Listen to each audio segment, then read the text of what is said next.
series of Bible studies is why these sufferings. நம்முடைய வேத பாடத்தின் முக்கிய பொருளானது ஏன் இந்த பாடுகள்.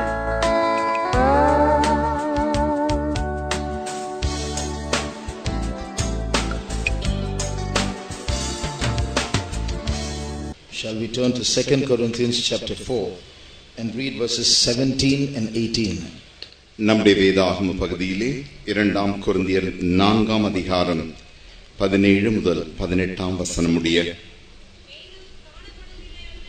காணப்படாதவைகளை நோக்கி இருக்கிற நமக்கு அதிசீக்கிரத்தில் நீங்கும் லேசான நம்முடைய உபத்திரவம் மிகவும் அதிகமான நித்திய கனமகிமை உண்டாக்குகிறது.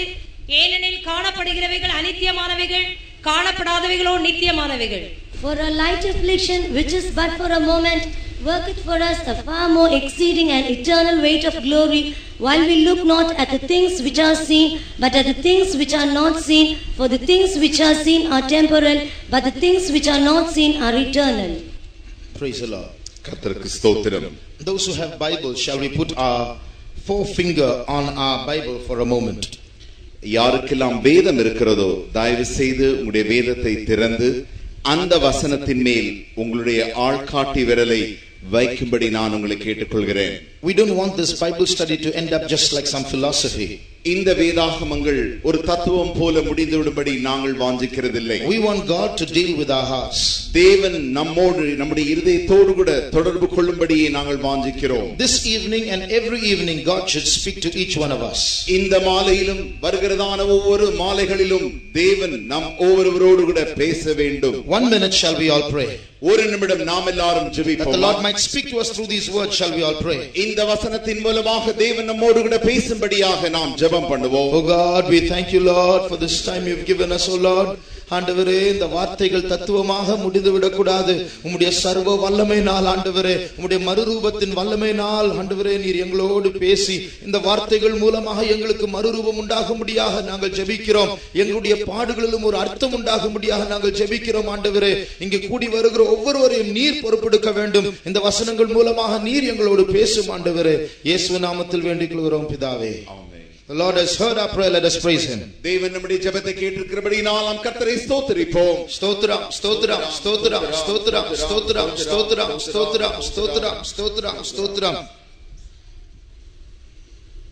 Today we'll just be introducing the topic and therefore we'll not be seeing many verses. இன்றைக்கு தலைப்பை உங்களுக்கு அறிமுகம் செய்கிறபடியினாலே இதிலே நாங்கள் ஆழமாய் உங்களுக்கு பிரசங்கிக்க போகிறதில்லை. We will not be seeing many verses. அநேக வசனங்களை நாம் பார்க்க போகிறதில்லை. I would first of all like to explain the topic. முதலாவது தலைப்பை நான் உங்களுக்கு விளக்கும்படி வாஞ்சிக்கிறேன். The theme of this series of Bible studies is why these sufferings. நம்முடைய வேத பாடத்தின் முக்கிய பொருளானது ஏன் இந்த பாடுகள். Now we are not referring to why Jesus suffered. இயேசு ஏன் பாடுபட்டார் என்பதை நாம் காண போகிறதில்லை. That's only part of the subject. அது நம்முடைய பொருளின் ஒரு பகுதியாய் மாத்திரமே இருக்கிறது. But I would like to explain that this topic is the words of agony coming from a man who is undergoing suffering.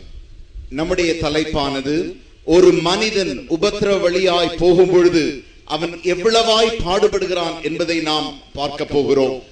This is a question that will come out of a man who is going through suffering. இது ஒரு உபத்திரவத்தின் வழியாய் போகிற மனிதனிலிருந்து எழும்புகிற ஒரு கேள்வியாய் இருக்கிறது. It can come out of a word as a word of murmuring or complaint or even a word of arrogance against God. இந்த வார்த்தையானது அந்த மனிதனிடத்திலிருந்து ஒரு தர்க்கமாக, ஒரு முறுமுறுப்பாக, ஒரு கேள்வியாக, இன்னும் சொல்ல போனால் தேவனுக்கு விரோதமான ஒரு கேள்வியாக அவனிடத்திலிருந்து எழும்புகிறது. When people suffer, that's the question they ask. Why these sufferings? மனிதர்கள் வேதனைப்படும் பொழுது, உபத்திரவப்படும் பொழுது ஒரு கேள்வி வருகிறது. ஏன் இதற்காக இவர்கள் பாடுபடுகிறார்கள்? So this series of Bible studies will attempt to explain why God has permitted sufferings in our life. இந்த தொடர்ச்சியான வேத பாடங்கள் ஏன் தேவன் மனிதனுக்கு உபத்திரவங்களை அனுமதிக்கிறார் என்பதின் பொருளை நாம் விளங்கிக் கொள்ள போகிறோம். And as part of that we will also see the sufferings of Christ. அதில் ஒரு பகுதியாக கிறிஸ்துவின் பாடுகளையும் நாம் காண போகிறோம். Now I would like to offer you 3 reasons for choosing this topic. இந்த தலைப்பை நான் ஏன் தெரிந்து கொண்டேன் என்று சொல்வதற்காக 3 காரணங்கள் உண்டு. First of all, this topic of suffering is something practical. முதலாவதாக பாடுகள் என்பது சொல்வது நம் எல்லாருக்கும் வருகிறதான ஒரு காரியமாக இருக்கிறது. It is something that each one of us goes through all our life at some time of our lifetime. நம்முடைய ஜீவியத்தில் ஏதாவது ஒரு பகுதியிலே இப்படிப்பட்டதான பாடுகளின் நூடாய் நாம் போக வேண்டியதாக இருக்கிறது. I am sure that everyone here seated in this place has gone through some suffering of or the other at some time or the other. இங்கே உட்கார்ந்திருக்கிற யாவரும் நான் நிச்சயமாக சொல்லுகிறேன், ஏதாவது தன்னுடைய வாழ்க்கையின் ஒரு பகுதியிலே இப்படி ஏதாவது ஒரு பாடுகளின் ஊடாய் அவர்கள் போயிருக்கத்தான் வேண்டும். And if there's someone seated here who is saying I'm not going through a suffering now, it is only a gap between 2 sufferings in your lifetime. ஒருவேளை யாராகிலும் நான் பாடுகளின் ஊடாய் செல்லவில்லை என்று சொல்லுவீர்களே ஆகில் அவர்கள் இப்பொழுது 2 பாடுகளின் மத்தியில் இருக்கிற அந்த காலகட்டத்தில் இருப்பதை தான் அது காண்பிக்கிறது. So it is practical because we all go through sufferings. நாம் எல்லாருமே பாடுகளினூடாய் போகிறோம் என்பது ஒரு அப்படிப்பட்ட நடைமுறையான காரியமாக இருக்கிறது. Secondly, it is contemporary. Sufferings is something belonging to this time. இரண்டாவதாக இந்த பாடுகளானது இந்த காலத்திற்கு ஒப்பாகவே காலத்துக்கு உட்பட்டதாகவே இருக்கிறது. In other words, it is today people are suffering more than in previous years. சொல்லப்போனால் இன்றைக்கு காண்கிறதான உபத்திரவங்கள் இதுவரை கண்டிராத ஆண்டுகளின் உபத்திரவங்களை காட்டிலும் அதிகமாய் இருக்கிறது. Not only that, அது மாத்திரமல்ல, many religious and philosophical books have been written on this topic of suffering. பாடுகளை குறித்து அநேக தத்துவ புத்தகங்கள் எழுதி வைக்கப்பட்டிருக்கின்றன. In the past years, in the past 50 years, more than 4,000 books have been written trying to deal with this issue or offering an explanation for the problem of suffering in this world. கடந்த 50 ஆண்டு காலங்களிலே more than 4,000 books, 4000 புத்தகங்கள் பாடுகள் ஏன் மனிதனுக்கு வருகிறது என்பதை குறித்தும் பாடுகளை குறித்தும் புத்தகங்கள் எழுதி வைக்கப்பட்டிருக்கின்றன. These books have been trying to give an explanation or offer an answer to the problem of suffering. பாடுகளுக்கு ஒரு பதிலாக இந்த புத்தகங்கள் ஒரு விவரமாக விளக்கமாக எழுதி வைக்கப்பட்டிருக்கின்றன. So it will be apt if we can also deal with this issue of suffering in these Bible studies. ஆகையினாலே இந்த வேத பாடங்களிலே பாடுகளை குறித்து நாம் தியானிப்பது மிகவும் நமக்கு பொருத்தமாய் இருக்கும். The third reason why this topic is being chosen, மூன்றாவதாக ஏன் இந்த தலைப்பு தெரிந்தெடுக்கப்பட்டது என்றால், very often when people go through suffering, they point an accusing finger against God. அடிக்கடி நாம் காண்கிற ஒரு காரியம், ஜனங்கள் உபத்திரவத்தினூடாய் போகும் பொழுது அவர்கள் தங்களுடைய விரலை தேவனை நோக்கி குறையாய் காண்பிக்கிறார்கள். When a man goes through suffering, man tends to put God at the judgment bar. Man sits as the judge and asks questions to God as though God is a criminal. ஒரு மனிதன் உபத்திரவத்தினூடாய் போகும் பொழுது உடனடியாக அவனே நியாயம் செய்கிற நியாயாதிபதியின் அந்த நியாயாசனத்தில் உட்கார்ந்து கொண்டு இயேசுவை அவன் குற்றவாளி கூண்டிலே நிறுத்தி அவரை பார்த்து கேள்வி கேட்கிறான். So very often people who go through suffering have questions to ask God and have a misunderstanding against God.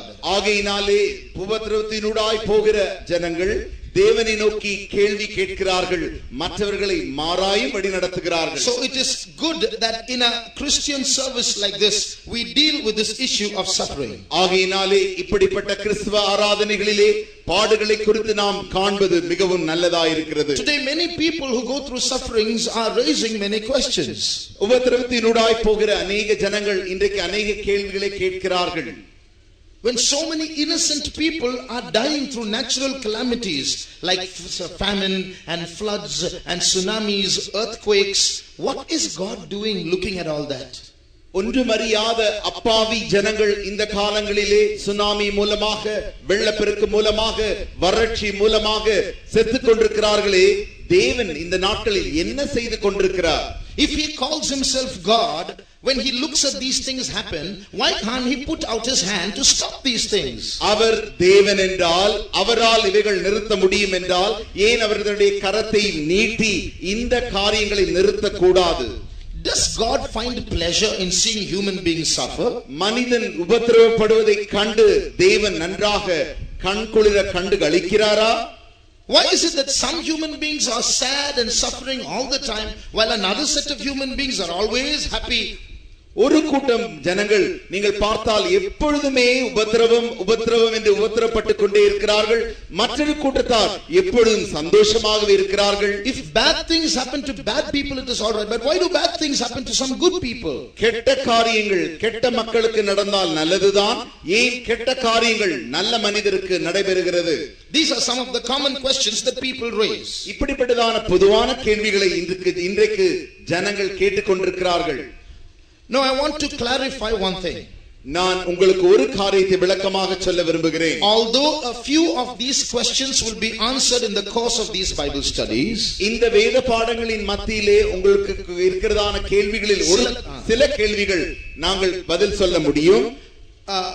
we are going to answer. நாங்கள் பதில் சொல்ல போகிறோம். But the purpose of this Bible study is not to answer questions. ஆனால் இந்த வேத பாடத்தின் நோக்கம் உங்களுடைய கேள்விகளுக்கு பதில் சொல்லுவது அல்ல. The reason is sometimes we cannot answer questions. காரணம் என்னவென்றால் சில கேள்விகளுக்கு நம்மால் பதில் சொல்ல முடியாது. God alone knows the answer. தேவனுக்கு மாத்திரமே அந்த பதில் தெரியும். God cannot be known fully. தேவனை முழுவதுமாக அறிந்து கொள்ள முடியாது. God is a mystery. தேவன் ஒரு ரகசியமாயிருக்கிறார். God is infinite. தேவன் முடிவில்லாதவராயிருக்கிறார். The way he sees and understands things are completely different from how we see and understand things. ஒரு காரியத்தை கண்டு புரிந்து கொள்ளுதல் தேவனுக்கு வேறு வித்தியாசமாக இருக்கும், நாம் அதை வேறு வித்தியாசமாக புரிந்து கொள்வோம். So for a human being to understand everything about God is not possible on earth. ஆகையினாலே மனிதனுக்கு இந்த பூமியிலே தேவனை குறித்து எல்லாம் அறிந்து கொள்வது என்பது முடியாத காரியம். Secondly, இரண்டாவதாக, for certain reasons God himself does not offer explanations for some of our sufferings. சில காரணங்களை நீங்கள் பார்த்தால் தேவன் தாமே உபத்திரவத்திற்கு பதில் தராமல் இருக்கிறார். He doesn't offer the reasons why we are going through suffering. ஏன் நாம் உபத்திரவத்தினூடாய் போகிறோம் என்பதற்கு அவர் காரணங்களை சொல்லாமல் இருக்கிறார். One day I was going through a path of suffering in my life. ஒரு நாள் என்னுடைய ஜீவிதத்தில் நான் உபத்திரவத்தினூடாய் போய் கொண்டிருந்தேன். So I kept asking God this question, why? நான் தேவனை பார்த்து ஏன் என்ற ஒரு கேள்வியை நான் கேட்டுக்கொண்டிருந்தேன். One day I in a magazine, in one of our magazines, as I asked that question, I saw a footnote, a saying written as a footnote. நான் இப்படி ஏன் என்று கேட்டுக்கொண்டிருக்கும் பொழுது எங்களுடைய மாதாந்திர பத்திரிகையின் ஒரு பக்கத்திலே கீழாக ஒரு வார்த்தை எழுதப்பட்டிருந்தது. It said in that footnote, in that saying, if you want to have a close walk with God, leave some of your questions unexplained. அதிலே எழுதப்பட்டது என்னவென்றால், உனக்கு தேவனோடு கூட நடக்க வேண்டும் என்று விருப்பமாயிருந்தால் சில கேள்விகளுக்கு தேவனிடத்திலேயே நீ கேள்வி கேட்காமல் அப்படியே விட்டுவிடு. If you want to have a close walk with God, leave some of your questions unexplained. தேவனோடு கூட நீ நெருங்கிய நடத்தையை நடக்க செய்ய விரும்பினால் சில கேள்விகளை பதில் கேட்காமலே விட்டுவிடு. So sometimes we learn more about God not when he answers questions, but when he keeps quiet we learn more about him. சில நேரங்களிலே நாம் தேவனை நன்றாக புரிந்து கொள்ளலாம், அறிந்து கொள்ளலாம். எப்பொழுது என்று கேட்டால், கேள்விகள் கேட்கும் போது அல்ல, அந்த கேள்விகளை தேவனிடத்திலே விட்டுவிடும் பொழுதே அவரை குறித்து நாம் நன்றாக அறிந்து கொள்ளலாம். The third reason why we are not going to just answer questions in this Bible study, மூன்றாவது காரணங்கள் ஏன் நாங்கள் இந்த வேத பாடத்தில் உங்களுக்கு பதில்களை தரப்போகிறதில்லை என்றால், we are not going to answer questions, கேள்விகளுக்கு நாங்கள் பதில் சொல்ல போகிறதில்லை என்று, by just answering questions your problem of suffering is not going to be solved. கேள்விகளுக்கு பதில் தருகிறபடினாலே உங்களுடைய உபத்திரவ பிரச்சனை தீர்ந்து விட போகிறதில்லை. You may have a husband who's left you and gone. ஒருவேளை உங்களுடைய கணவர் உங்களை விட்டு போயிருக்கலாம். He may be a drunkard. ஒருவேளை அவர் குடிகாரராய் இருக்கலாம். Maybe one of the brothers here has lost his job. ஒருவேளை இங்க இருக்கிற சகோதரர் ஒருவர் தன்னுடைய வேலையை இழந்திருக்கலாம். Or your children may be rebellious. இல்லாவிடில் உங்களுடைய பிள்ளைகள் எதிர்க்கிறவர்களாய் இருக்கலாம். If I give you a 7-point Bible study, is that going to stop your problem? நான் இந்த வேத பாடத்தில் 7 முக்கிய பொருளுள்ள வேத பாடம் என்று நான் உங்களுக்கு கொடுப்பேனே ஆகில் இந்த பிரச்சனைகளுக்கெல்லாம் தீர்வு வந்துவிடுமோ? If I'm going to answer all the questions philosophically, that's not going to solve your problem. You're still going to suffer. தத்துவ ரீதியாக நான் எல்லா கேள்விகளுக்கும் பதில் சொல்லிவிட்டால் உங்களுடைய பிரச்சனைக்கு தீர்வு வந்துவிடாது. இன்னும் நீங்கள் தொடர்ந்துதான் உபத்திரவத்தினூடாய் போக வேண்டும். I would like to place before you the purpose of this Bible study. What we would like to achieve at the end of these Bible studies. இந்த வேத பாடத்தின் நோக்கமும் இந்த வேத பாடத்தின் முடிவிலே நாம் எதை அடைய போகிறோம் என்கிற அந்த காரியத்தை நான் உங்களுக்கு முன்பாக வைக்க விரும்புகிறேன். Some people think that after becoming Christians, after coming to Jesus, there's no suffering after that.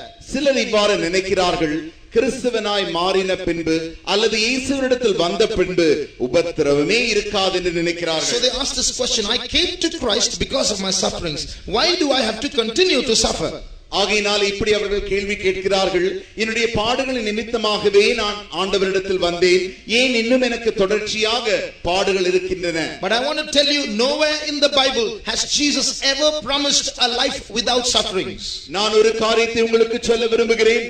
வேதத்தில் எந்த பகுதியிலும் இயேசு உன்னுடைய உபத்திரவத்திற்கு முடிவு உண்டு என்று சொல்லவில்லை. He never promised a life without suffering. உபத்திரவம் இல்லாத ஒரு வாழ்க்கை உண்டு என்று அவர் சொல்லவில்லை. He has always said that there is going to be sufferings. அவர் எப்பொழுதுமே சொன்ன காரியம், உலகத்தில் உங்களுக்கு உபத்திரவம் உண்டு. So in Christian life and in daily life there will be sufferings. It is inevitable. It cannot be avoided. ஆகையினாலே கிறிஸ்தவ வாழ்க்கையிலே ஒவ்வொரு நாள் ஜீவியத்திலே பாடுகள் உண்டு, பாடுகள் இருக்கத்தான் செய்யும், அது இல்லாமல் இருக்க முடியாது. So in the midst of sufferings we will attempt to do certain things or learn certain things in the course of this studies. பாடுகளின் மத்தியிலே நாம் என்ன செய்ய வேண்டும் என்று இந்த வேத பாடத்தின் மூலமாக நாம் படிக்கலாம். First of all, முதலாவதாக, sufferings are inevitable, but is there a way to minimize sufferings? பாடுகள் இல்லாமல் இருக்க முடியாது, ஆனால் பாடுகளை குறைக்க வழி உண்டோ? Is there a way we can minimize the sufferings we go through? பாடுகள் நாம் சென்று கொண்டிருக்கிறதான அந்த பாடுகளை குறைக்க வழி இருக்கிறதா? We will see that in the course of these studies. அந்த காரியத்தை இந்த வேத பாடங்களின் நாட்களிலே நாம் காணலாம். 2. இரண்டாவதாக, we are going to suffer anyway. எப்படியாகிலும் நாம் உபத்திரவப்படத்தான் போகிறோம். How can we use these sufferings or discover meaning through these sufferings? எப்படி இந்த பாடுகளை அல்லது இந்த பாடுகளில் இருந்து ஒரு அர்த்தத்தை நம்மால் கண்டுபிடிக்க முடியும்? When these sufferings come, are we just supposed to sit and endure all those sufferings and sit in sorrow and sigh away and wait for some fine day when all these sufferings are going to fly away? Or is there a way to use these sufferings meaningfully to go forward in our lives?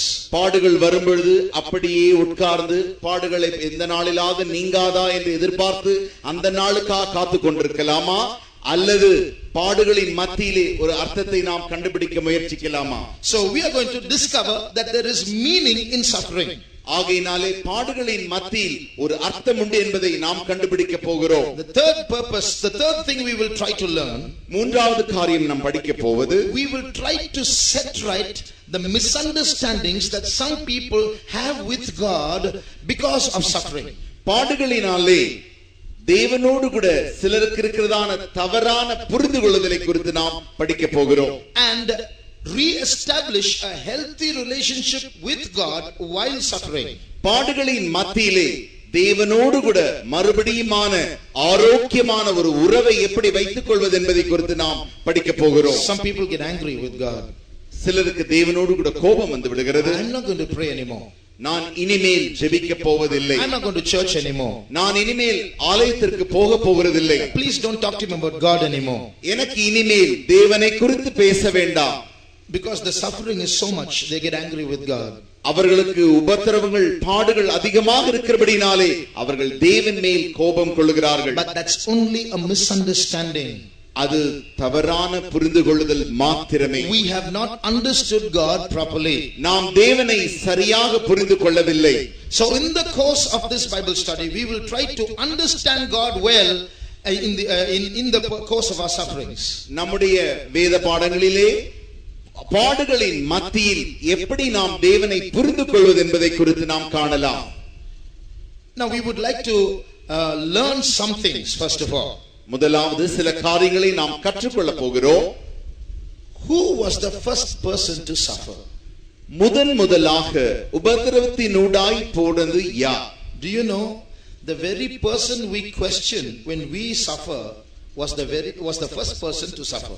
உங்களுக்கு தெரியுமா, நாம் பாடுகளினூடாய் போகும் பொழுது யாரை பார்த்து ஒரு கேள்வி நாம் அநேக கேள்விகளை கேட்டுக்கொண்டிருக்கிறோமோ அதே நபர்தான் முதலாய் பாடுகளினூடாய் சென்றது. The first person to suffer was not man, it was God. முதலாய் பாடுகளை அனுபவித்தது ஒரு மனிதன் அல்ல, அவர் தேவன் தாமே. Do you think that God is God and he won't suffer? தேவனாக இருக்கிறபடினாலே அவர் ஒரு பாடுகளையும் அனுபவிக்க மாட்டார் என்று நீங்கள் நினைக்கிறீர்களா? Do you think God has no pain? தேவனுக்கு வேதனை இல்லை என்று நினைக்கிறீர்களா? That is not true. அது சத்தியம் அல்ல. It is true, he is not a God of self pity who will show off and display his pain to everyone, but he does cry, he does suffer, he does go through pain. அவர் தனக்கு அநேக பாடுகள் இருக்கிறது என்று எல்லாருக்கும் தன்னை காட்டிக்கொள்ள அவர் விரும்புகிறதில்லை. மாறாக அவர் வேதனையினூடாய் சென்றார், கண்ணீர் விட்டார், பாடு அனுபவித்தார். How did God become the first person to suffer? எப்படி தேவன் முதலான மனிதன் பாடுகளை அனுபவிக்கிற மனிதனாய் மாறினார்? Now that requires some explanation. அவைகளுக்கு சில விளக்கங்கள் தேவை. When God made man, God did not make man like a machine or a computer programmed robot. He made man in a unique way. தேவன் மனிதனை உருவாக்கின பொழுது அவனை ஒரு ரோபோ போலேயோ அல்லது ஒரு இயந்திரமாக உருவாக்கவில்லை. மாறாக மனிதனை ஒரு குறிப்பிட்ட தனிப்பட்ட விதமாய் உருவாக்கினார். Why did God make man?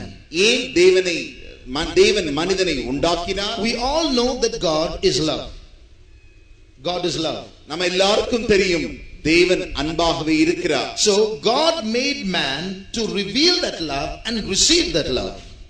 தேவன் தன்னுடைய அன்பை வெளிப்படுத்தும்படியாகவும் அந்த அன்பை திரும்ப பெற்றுக் கொள்ளும்படியாகவே தேவன் மனிதனை உண்டாக்கினார். I'll say once again, God made man to reveal his love and to receive his love. மறுபடியுமாக சொல்லுகிறேன், தேவன் தன்னுடைய அன்பை வெளிப்படுத்தும்படியாகவும் அந்த அன்பை திரும்ப பெற்றுக் கொள்ளும்படியாகவும் அவர் மனிதனை உண்டாக்கினார். But to receive man's love, man has to be made in a special way. மனிதனிடத்திலிருந்து அன்பை பெற்றுக் கொள்ளும்படியாக மனிதன் ஒரு விசேஷித்த வண்ணமாய் உண்டாக்கப்பட வேண்டும். Man has to be made in such a way that he should choose to love God.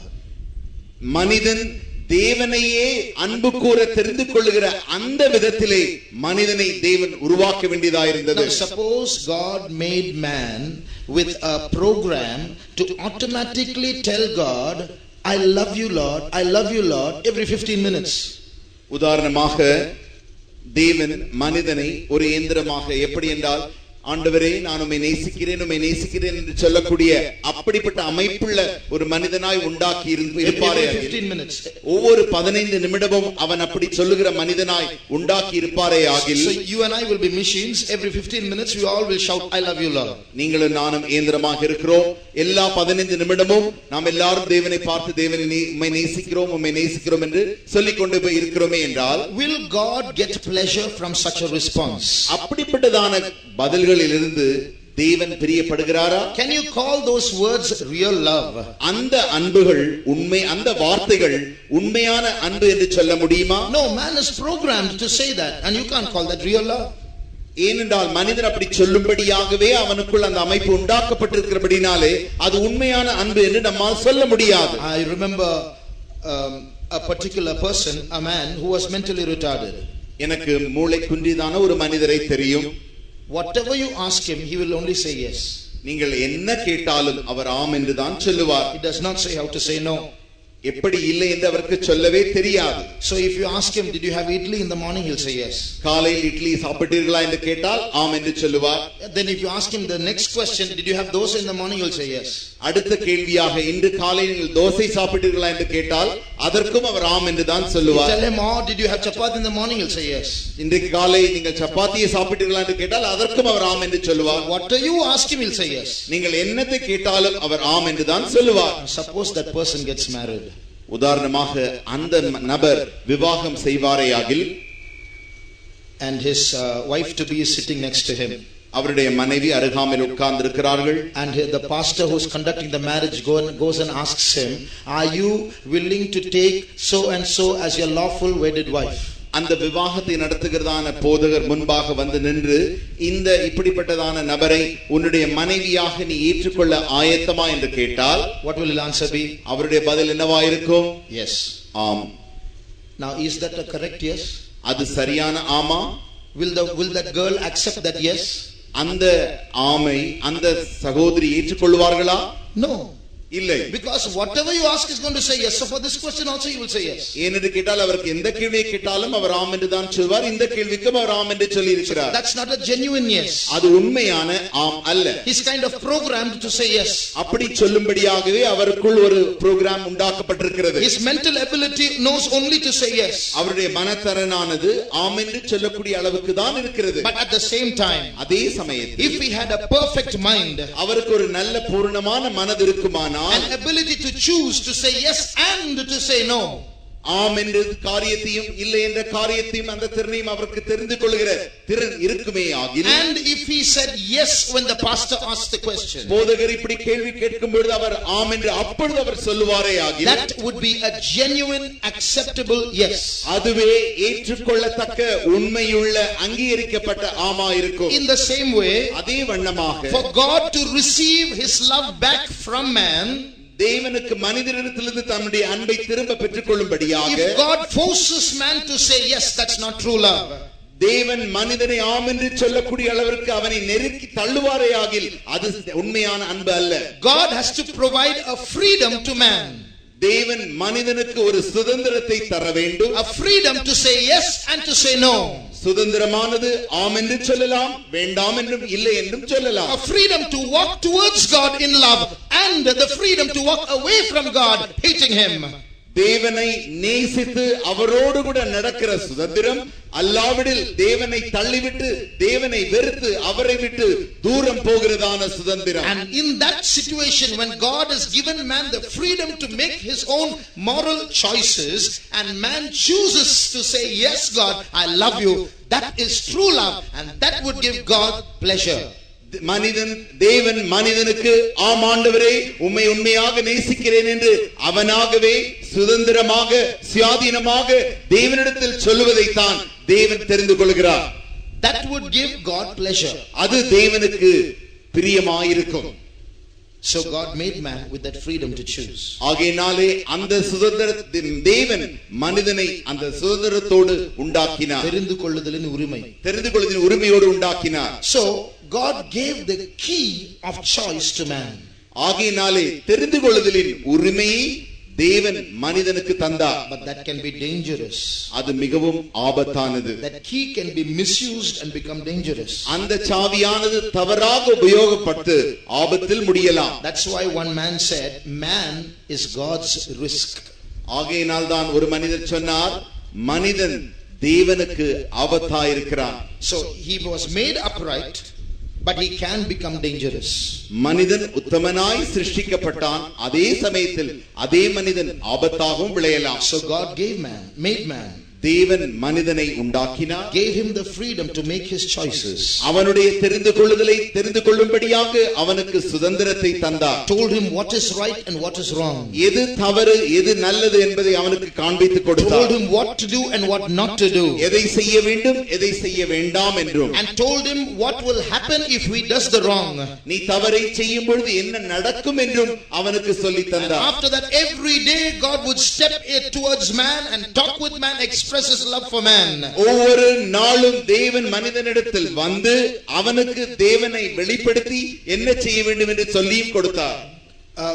Expressed his love for man. அவன் மனிதன் மேல் இருக்கிற தன்னுடைய அன்பை அவனுக்கு வெளிப்படுத்தினார். Every day God would go to man and talk to him. ஒவ்வொரு நாளும் தேவன் மனிதனிடத்தில் போய் தேவனோடு கூட பேசி மனிதனோடு கூட பேசிக் கொண்டிருந்தார். Every day God expressed his love for man. ஒவ்வொரு நாளும் தேவன் மனிதனுக்கு தன்னுடைய அன்பை வெளிப்படுத்திக் கொண்டிருந்தார். God loved man so much. மனிதனை தேவன் அவ்வளவாக நேசித்தார். One day when God went to talk to man, he wasn't there. ஒரு நாள் தேவன் மனிதனோடு கூட பேச போன பொழுது அவன் அங்கே இல்லை. That day man had made a different choice. அந்த நாளிலே மனிதன் வேறு ஒரு தெரிந்து கொள்ளுதலை தெரிந்து கொண்டான். He had made a choice against God. தேவனுக்கு விரோதமான அந்த தெரிந்து கொள்ளுதலை அவன் தெரிந்து கொண்டான். He made a choice not to love God. தேவனை அன்பு கூற வேண்டாதிருக்கிற அந்த தெரிந்து கொள்ளுதலை அவன் தெரிந்து கொண்டான். He made his choice to walk away from God. தேவனை விட்டு தூரமாய் நடக்கிற அந்த பாதையை அவன் தெரிந்து கொண்டான். That day when man made his independent choice against God, that day God began to suffer. இந்த நாளில் இந்த மனிதன் தன்னுடைய சுதந்திரத்தை தேவனுக்கு விரோதமாக திருப்பினானோ தெரிந்து கொண்டானோ அந்த நாள்தான் தேவன் பாடு அனுபவித்த நாள். If you have a husband who's run away with someone else, or if you have a wife who's run away with someone else, you will know how God felt when man ran away from him. உங்களுக்கு இருக்கிறதான கணவர் உங்களை விட்டு வேறு ஒரு ஸ்திரீயோடு கூட ஓடுவாரையாகில், உங்களுடைய மனைவி உங்களை விட்டு வேறு ஒரு புருஷனோடு கூட ஓடுவாளையாகில், அப்பொழுது நீங்கள் விளங்கிக் கொள்வீர்கள் எவ்வளவு வேதனை தேவன் அன்றைக்கு அனுபவித்தார் என்று சொல்லி. When man ran away from him, God had the same pain. மனிதன் தேவனை விட்டு ஓடின பொழுது இதே வேதனையை தான் தேவன் அனுபவித்தார். So the first person to suffer was not man, it was God. ஆகையினாலே இந்த உலகத்தில் முதலாய் பாட அனுபவித்தது மனிதன் அல்ல, அது தேவன் தாமே. He suffered as a jilted lover, as a disappointed lover. அவர் எப்படி பாட அனுபவித்தார் என்று கேட்டால் தன்னுடைய அன்பு தோற்கடிக்கப்பட்டதான அப்படிப்பட்ட அந்த அனுபவத்தை அவர் அனுபவித்தார். He suffered when he foresaw the human race gone astray.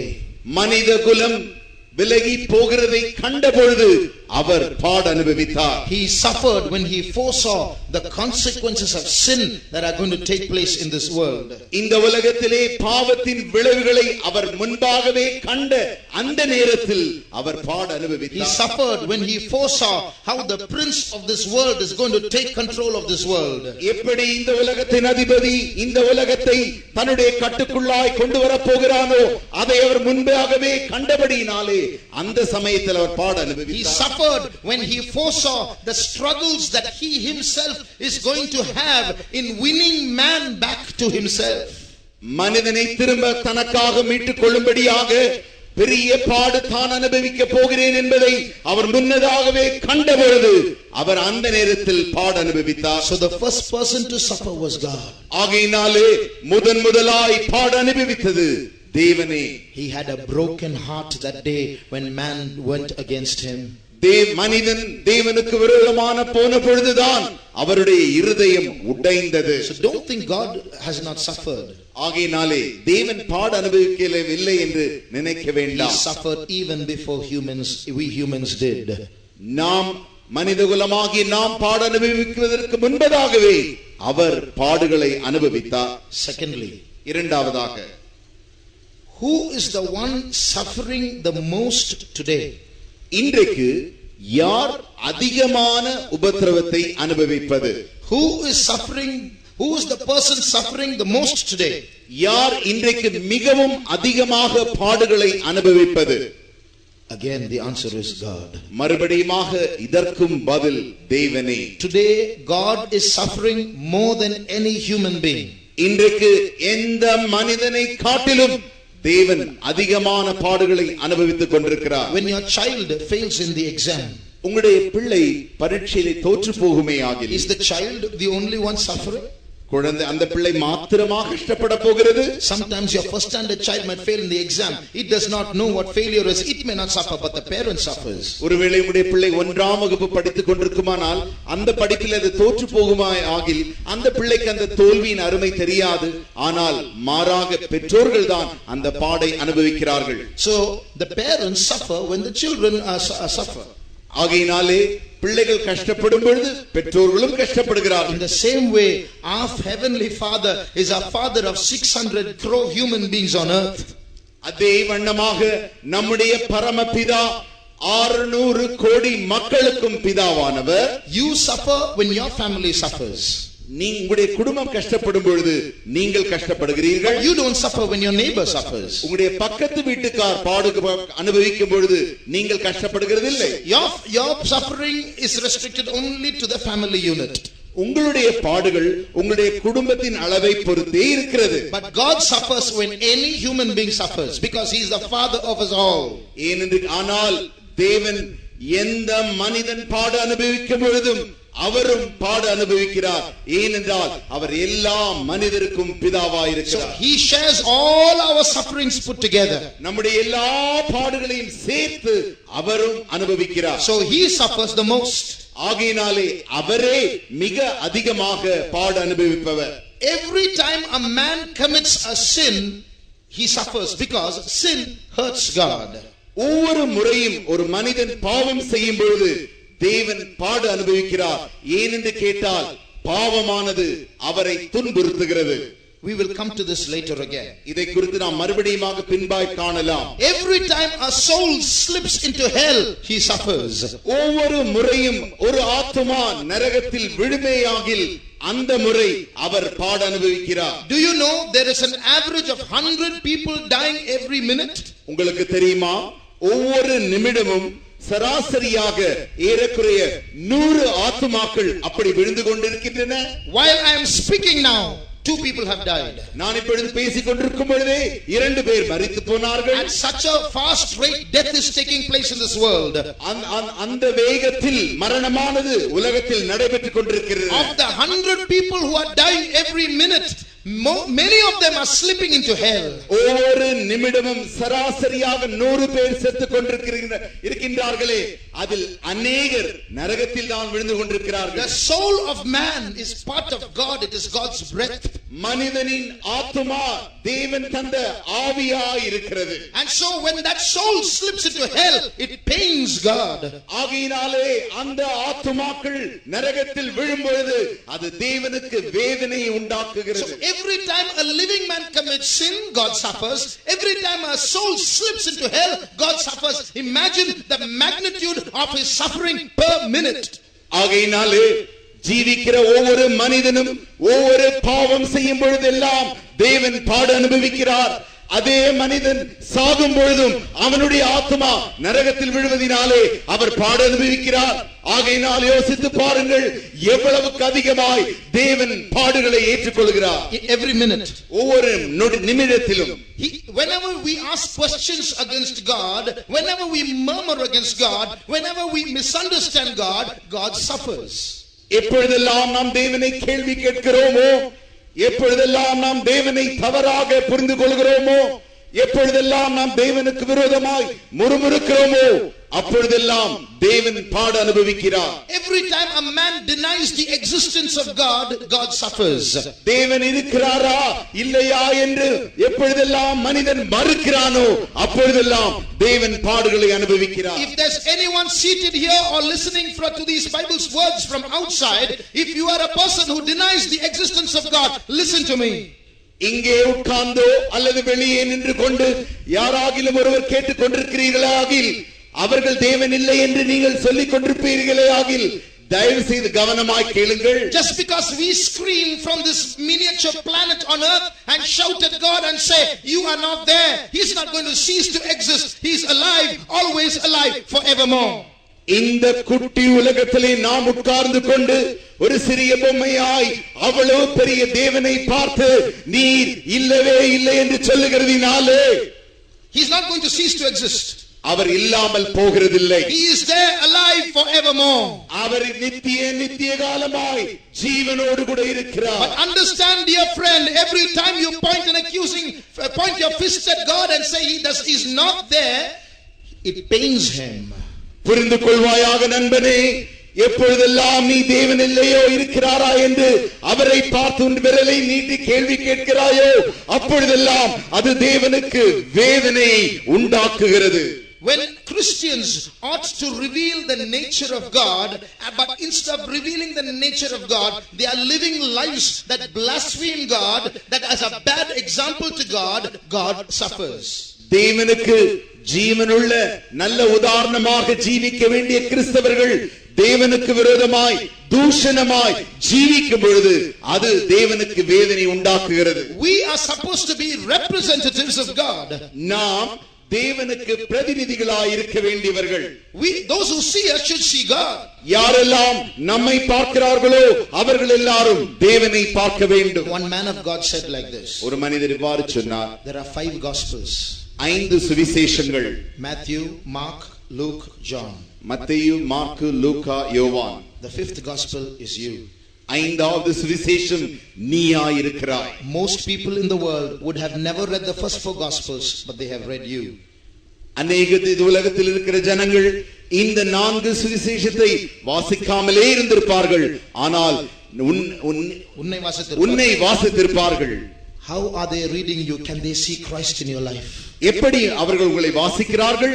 உங்களுடைய ஜீவியத்தில் அவர்களை கிறிஸ்துவை வாசிக்க முடிகிறதா? Jesus said, he that had seen me had seen the Father. இயேசு சொன்னார், என்னை காண்கிறவன் பிதாவை காண்கிறான். St. Paul said, be ye followers of me even as I am of Christ. பரிசுத்த பவுல் சொன்னார், நான் கிறிஸ்துவனாய் இருக்கிறதினாலே கிறிஸ்துவை பின்பற்றுகிறது போல நீங்களும் என்னை பின்பற்றுங்கள். What do we say? நாம் என்ன சொல்கிறோம்? Don't look at me, look at Jesus. என்னை பார்க்க வேண்டாம், இயேசுவை பாருங்கள். Is that why we are here on earth? அதற்காகவா நாம் இந்த பூமியில் இருக்கிறோம்? Then imagine what bad examples we are every time we say that he is suffering. எவ்வளவு கெட்ட உதாரணமாய் நாம் இருக்கிறோம் பாருங்கள். நாம் சொல்லும் பொழுதெல்லாம் அவர் வேதனை அனுபவிக்கிறார். So when we ought to be examples revealing Christ and we don't do that, he suffers. நாம் கிறிஸ்துவுக்கு உதாரணமாக இருக்க வேண்டிய நாம் அதை செய்யாத பொழுது அவர் வேதனை அனுபவிக்கிறார். And he will suffer when I preach to the whole world about suffering, and I myself murmur against him when I suffer. நான் இந்த உலகம் முழுவதற்கும் பாடுகளை குறித்து பிரசங்கித்து விட்டு நான் தேவனுக்கு விரோதமாக பாடுகளின் மத்தியிலே தேவனுக்கு விரோதமாய் நான் முறுமுறுக்கும் பொழுது அவர் வேதனை அனுபவிக்கிறார். It's very easy to preach. பிரசங்கிப்பது மிகவும் சுலபம். But when we go through suffering, ஆனால் பாடுகளினூடாய் நாம் போகும் பொழுது, when we murmur, he suffers. நாம் முறுமுறுக்கும் பொழுது தேவன் வேதனை அனுபவிக்கிறார். Not only that, அது மாத்திரமல்ல, he can see what's happening to this world. இந்த உலகத்திற்கு என்ன நடக்கிறது என்பதை அவர் பார்த்து கொண்டிருக்கிறார். This planet that he made, the people that he made are all getting ready for the rule of the Antichrist. அவர் உண்டாக்கின கோள்கள் எல்லாம், அவர் உண்டாக்கின இந்த மனித குலங்கள் எல்லாம் அந்தி கிறிஸ்துவுக்காக ஆயத்தமாகி கொண்டிருக்கின்றன. People are getting ready to receive the Antichrist, but they are rejecting Christ. ஜனங்கள் அந்தி கிறிஸ்துவை ஏற்றுக்கொள்ள ஆயத்தமாகிறார்கள், கிறிஸ்துவை தள்ளி வெறுத்து விடுகிறார்கள். They are ready to accept the beast, but they are rejecting the lamb. அவர்கள் மிருகத்தை ஏற்றுக்கொள்ள ஆயத்தமாயிருக்கிறார்கள், ஆட்டுக்குட்டியையோ தள்ளி விடுகிறார்கள். When he sees this world going astray, more and more astray, and is going to be taken over by a terrible beast like dictator, it pains him. இந்த உலகமானது அவரை விட்டு தூரம் தூரம் தூரம் போய் மிருகத்தை போன்றதான அந்த அதிகாரனுக்கு உலகம் போகிறதை காணும் பொழுது அவர் வேதனை அனுபவிக்கிறார். So dear brother, dear sister, ஆகையினால் அருமையான சகோதரனே சகோதரியே, don't think that God is sitting up in a heaven where there's no suffering. Angels are sitting around him all the time and saying hallelujah, holy holy holy is the Lord, and he's full of the glory all around about him, and he's enjoying life up there.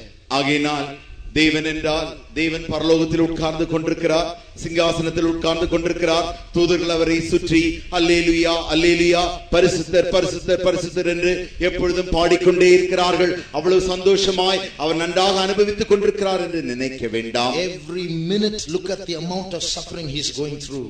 ஒவ்வொரு நிமிடமும் ஒவ்வொரு நொடி பொழுதிலும் அவர் போகிறதான அனுபவிக்கிற அத்தனை பாடுகளையும் யோசித்து பாருங்கள். He is not a laughing God, he is not a happy God, he is a weeping God. அவர் ஒரு சிரிக்கிற தேவன் அல்ல, அவர் ஒரு சந்தோஷமான தேவன் அல்ல, மாறாக அவர் உங்களுக்காய் கண்ணீர் வடிக்கிற தேவன்.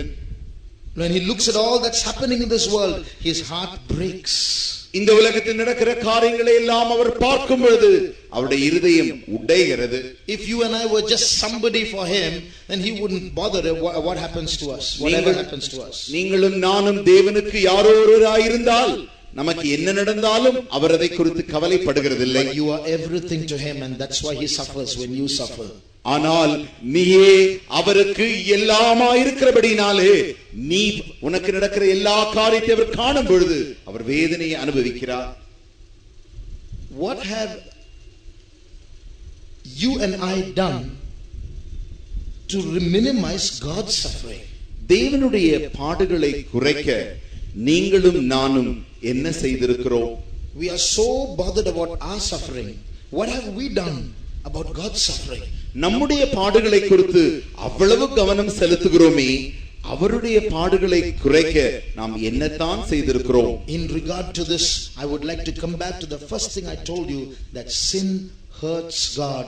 Whenever you and I commit a sin, God is wounded. அதற்கு பதிலாக நான் முன்பாகவே சொன்னேனே, நீயும் நானும் பாவங்கள் தேவனை வேதனைக்குள்ளாக்குகிறது. எப்பொழுதெல்லாம் நீயும் நானும் பாவம் செய்கிறோமோ அப்பொழுதெல்லாம் அது தேவனை வேதனைக்குள்ளாக்குகிறது. How much does sin hurt God? எவ்வளவு ஒருவன் பாவம் செய்யும் பொழுது அந்த பாவம் எவ்வளவாய் தேவனை வேதனைப்படுத்தும்? Does he just wince in pain once, that's all? அவருக்கு சுருக்கென்று ஒரு வேதனை வந்துவிட்டு போய்விடுமா? Or is it like a blow on his back? அல்லது அவருக்கு பின்பாக ஒரு அடி கிடைத்தது போல் அடிபட்டு விட்டு போய்விடுமோ? How much does sin hurt God? ஒரு பாவம் தேவனை எவ்வளவுக்கு அதிகமாய் வேதனைப்படுத்துகிறது? That's the picture that you see of Jesus hanging on the cross. அதுதான் இயேசு சிலுவையில் தொங்கிக் கொண்டிருந்தாரே அந்த காட்சி. What do you see on the cross? நீங்கள் சிலுவையில் என்ன பார்க்கிறீர்கள்? The Bible says his visage was marred more than the sons of men. வேதம் சொல்லுகிறது, மனுபுத்திரரை காட்டிலும் அவருடைய சாயலானது அவ்வளவாய் குலைக்கப்பட்டது. In the Malayalam Bible it says, when you look at him, you can't even see that it's a human being. You'll wonder what's hanging there. You won't ask who is hanging there. மலையாள வேதத்தில் நீங்கள் வாசிப்பீர்களே என்றால், அவர் அந்த சிலுவை காட்சியை நீங்கள் பார்க்கும் பொழுது யார் அங்கு தொங்குகிறார்கள் என்று அந்த சாயலை, அந்த உருவத்தை, அந்த அமைப்பை கூட நீங்களால் பார்க்க முடியாது என்று சொல்லுகிறது. No, you won't ask who is hanging there. You'll ask what's hanging there. He didn't look like a human being. என்ன அங்கு தொங்கிக் கொண்டிருக்கிறது என்று நீங்கள் கேட்பீர்கள், யார் என்று கேட்க மாட்டீர்கள். ஏனென்றால் அவ்வளவாய் அவருடைய உருவம் உருக்குலைந்து போய்விட்டது. So much he was stoned, so much he was beaten, so much he was bruised and wounded. அவ்வளவுக்கு அதிகமாய் அவர் கல்லெறியப்பட்டார், அவ்வளவுக்கு அதிகமாய் அவர் அடிக்கப்பட்டார், நொறுக்கப்பட்டார், காயப்பட்டார். The Bible says his bones were visible, his flesh had been torn off. வேதம் சொல்லுகிறது, அவருடைய மாம்சம் கிழிக்கப்பட்டு எலும்புகள் மாத்திரம் காணப்பட்டன. That is how much sin hurt God. அவ்வளவுக்கு அதிகமாய் பாவம் தேவனை வேதனைக்குள்ளாக்குகிறது. If God the Father could have minimized that suffering for Jesus, he surely would have done it. பிதாவாகிய தேவன் குமாரனாகிய இயேசுவுக்கு பாடுகளின் அளவை குறைக்க கூடுமானால் குறைத்திருப்பார். But he could not minimize. That was how much Jesus had to suffer, because that was how much sin hurt God. அவரால் குறைக்க முடியவில்லை. ஏனென்று கேட்டால் அவ்வளவுக்கு அதிகமான பாவங்கள் தேவனை வேதனைப்படுத்தினபடினாலே அவ்வளவுக்கு அதிகமாய் அவர் வேதனையை அனுபவிக்க வேண்டியதாயிருந்தது. We keep complaining about how God is ill treating us. தேவன் நம்மை எவ்வளவு தவறாய் நடத்துகிறார் என்று தொடர்ச்சியாக நாம் தேவனை பார்த்து சொல்லிக் கொண்டிருக்கிறோம். Why did God give this sickness to me? ஏன் தேவன் எனக்கு இந்த வியாதியை தந்தார்? Why did God allow this death in my life? ஏன் தேவன் இந்த மரணத்தை என்னுடைய ஜீவிதத்தில் அனுபவித்தார்? Why am I going through these sufferings? ஏன் நான் இந்த பாடுகளினூடாய் போய்க் கொண்டிருக்க வேண்டும்? Why did God take away my job? ஏன் தேவனுடைய வேலையை எடுத்து போட்டார்? What is God doing seeing my husband and treating me like this? என்னுடைய புருஷன் என்னை நடத்துகிற விதத்தை பார்த்து தேவன் என்ன செய்து கொண்டிருக்கிறார்? We keep asking questions about that, but have we ever asked ourselves as to why we ill-treated God? நாம் இப்படித்தான் கேள்வி கேட்டுக் கொண்டிருக்கிறோமே தவிர, ஏன் எப்படி நாம் தேவனை தவறாக வேதனைக்குள்ளாக்கி கொண்டிருக்கிறோமே என்று நாம் அதை பார்த்திருக்கிறோமா? Who put God on that cross? யார் தேவனை சிலுவையில் போட்டது? Who stripped him and whipped him? யார் அவரை நிர்வாணமாக்கி அவரை சாட்டையால் அடித்தது? Who spat at him and who mocked at him? யார் அவரை பார்த்து துப்பினது? யார் அவரை பார்த்து கேலி செய்தது? Who challenged him and defied him to come down from the cross? சிலுவையிலிருந்து இறங்கி வா என்று யார் அவருக்கு சவால் விட்டது? Who took a spear and pierced him? யார் ஒரு வேலை எடுத்து அவரை உருவ குத்தினது? Who blindfolded him and slapped him and say, prophesy, who slapped you? அவருடைய கண்களை கட்டிவிட்டு அவரை அறைந்து யார் அறைந்தார்கள் என்று தீர்க்க தரிசனம் சொல் என்று யார் சொன்னது? Who planted a crown of thorns on his head and smote it with a reed? யார் அவருடைய தலையில் முட்கிரீடத்தை வைத்து அதை அறைந்தது? Not the Jews. யூதர்கள் அல்ல. Not the Roman soldiers. ரோம சேவகர்களும் அல்ல. You and I did it. நீங்களும் நானுமே அதை செய்தோம். You and I are the ones who ill-treated God. நீங்களும் நானுமே தேவனை தவறாய் நடத்தினோம். We did not just do that to another man, we have done that to God. நாம் அதை மற்ற ஒரு மனிதனுக்கு செய்யவில்லை, தேவனுக்கு விரோதமாகவே நாம் செய்து விட்டோம். We are so quick to ask God questions when he does something to us. It seems that he does something to us to us, but how much more he can question us for what we have done to him. நாம் நம்முடைய வாழ்க்கையிலே ஏதாவது வந்துவிட்ட உடனே உடனடியாக தேவனை பார்த்து சட்டென்று கேள்வியை கேட்டு விடுகிறோம். ஆனால் தேவனை நாம் தவறாக எவ்வளவாய் நடத்துகிறோமே, அப்பொழுது அவர் நம்மை கேள்வி கேட்க முடியாதா? How is there anyone here who has never asked a question to God? இங்கு யாராகிலும் தேவனை நான் ஒரு காலும் ஒரு கேள்வியும் கேட்டதில்லை என்று சொல்ல முடியுமா? How much we murmur, எவ்வளவுக்கு அதிகமாக நாம் முறுமுறுக்கிறோம். how much we blame and accuse God, எவ்வளவுக்கு அதிகமாக நாம் தேவனை குற்றப்படுத்துகிறோம். Now you and I have put Jesus on that cross. நீங்களும் நானும் இயேசுவை சிலுவையின் மேல் போட்டிருக்கிறோம். Has he ever asked you, see what you did to me? அவர் எப்பொழுதாகிலும் உங்களை பார்த்து, பார் நீ என்ன எனக்கு செய்திருக்கிறாய் என்று அவர் சொல்லி இருக்கிறாரா? I'm going to throw you to hell because you crucified me. நீ என்னை சிலுவையில் அறைந்தபடியினாலே நான் உன்னை நரகத்தில் தள்ளுவேன் என்று அவர் சொல்லுகிறாரா? Did he ever ask you questions? அவர் உன்னை பார்த்து ஏதாகிலும் ஒரு கேள்வி கேட்டிருக்கிறாரா? Has he ever threatened to take revenge on you for what you did? நீ செய்ததற்காக உன்னை பழி வாங்கும்படி அவர் ஒரு முறையாகிலும் முயற்சித்திருப்பாரே? On the other hand, his words are, Father, forgive them for they know not what they do. மாறாக அவருடைய வார்த்தையை பாருங்கள், பிதாவே இவர்களுக்கு மன்னியும், தாங்கள் செய்கிறது இன்னதென்று அறியாதிருக்கிறார்களே. That is why he who is hanging on the cross is God.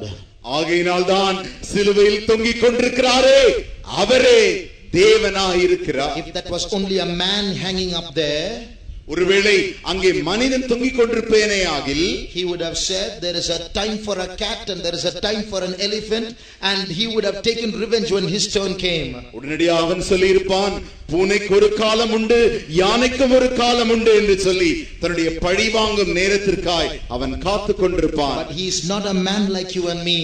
ஆனால் அவர் உன்னையும் என்னையும் போல ஒரு மனிதன் அல்ல. Jesus is not an ordinary man. இயேசு ஒரு சாதாரண மனிதன் அல்ல. He is divine. Our தெய்வீகமானவர். That is why although we crucified him, although we spat at him, although we mocked at him, although we challenged him, although we denied him, he still says, Father, forgive them.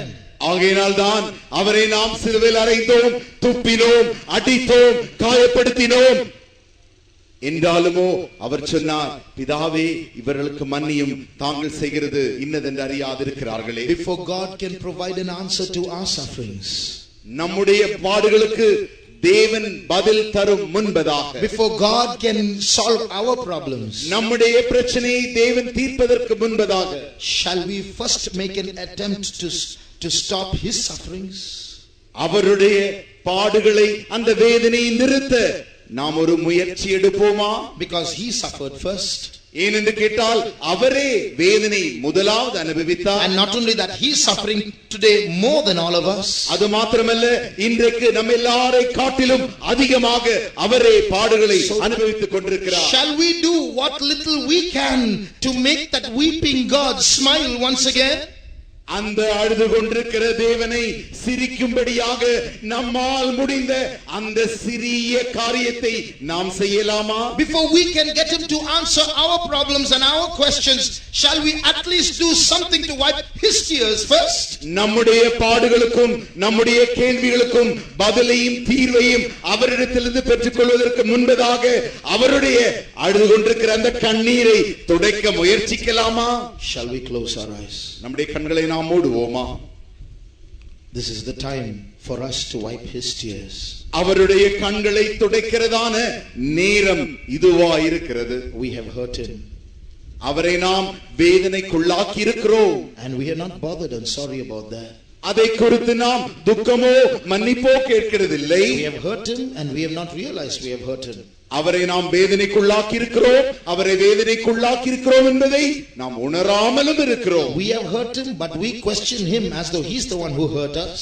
நாம் அவரை வேதனைப்படுத்தி அவர் நம்மை வேதனைப்படுத்தினது போல அவரை நாம் கேள்வி கேட்கிறோம். We are so bothered about our pain, we are indifferent to his pain. நம்முடைய வேதனை குறித்து நாம் மிகவும் கவனமுள்ளவராய் இருக்கிறோம், அவருடைய வேதனையை நாம் கண்டுகொள்கிறதே இல்லை. That sin that you and I enjoy when we commit, நீங்களும் நானும் நன்றாக அனுபவிக்கிறோமே அந்த பாவம், that very sin that you and I enjoy when we commit is the one that pierced God. நீங்களும் நானும் நன்றாய் அனுபவித்து பாவம் செய்தோமே அந்த பாவம் தேவனை குத்தினது. Every time you and I commit sin, we are piercing God. ஒவ்வொரு முறையும் நீங்களும் நானும் பாவம் செய்யும் பொழுது அது தேவனை உருவ குத்துகிறது. Even today so many spears are being thrown against God. இன்றைக்கு கூட अनेक பேர்கள் தேவனுக்கு விரோதமாய் குத்திக் கொண்டிருக்கின்றன. So many human beings are piercing God even today. அநேக மனிதர்கள் தேவனை இன்றைக்கும் உருவ குத்திக் கொண்டிருக்கிறார்கள். So many human beings are crucifying Jesus every day. அநேக மனித குலங்கள் இயேசு கிறிஸ்துவை ஒவ்வொரு நாளும் சிலுவையில் அறைந்து கொண்டிருக்கிறார்கள். You and I, what are we doing? நீங்களும் நானும் என்ன செய்கிறோம்? When he looks at you, when he looks at me, is he smiling or is he crying?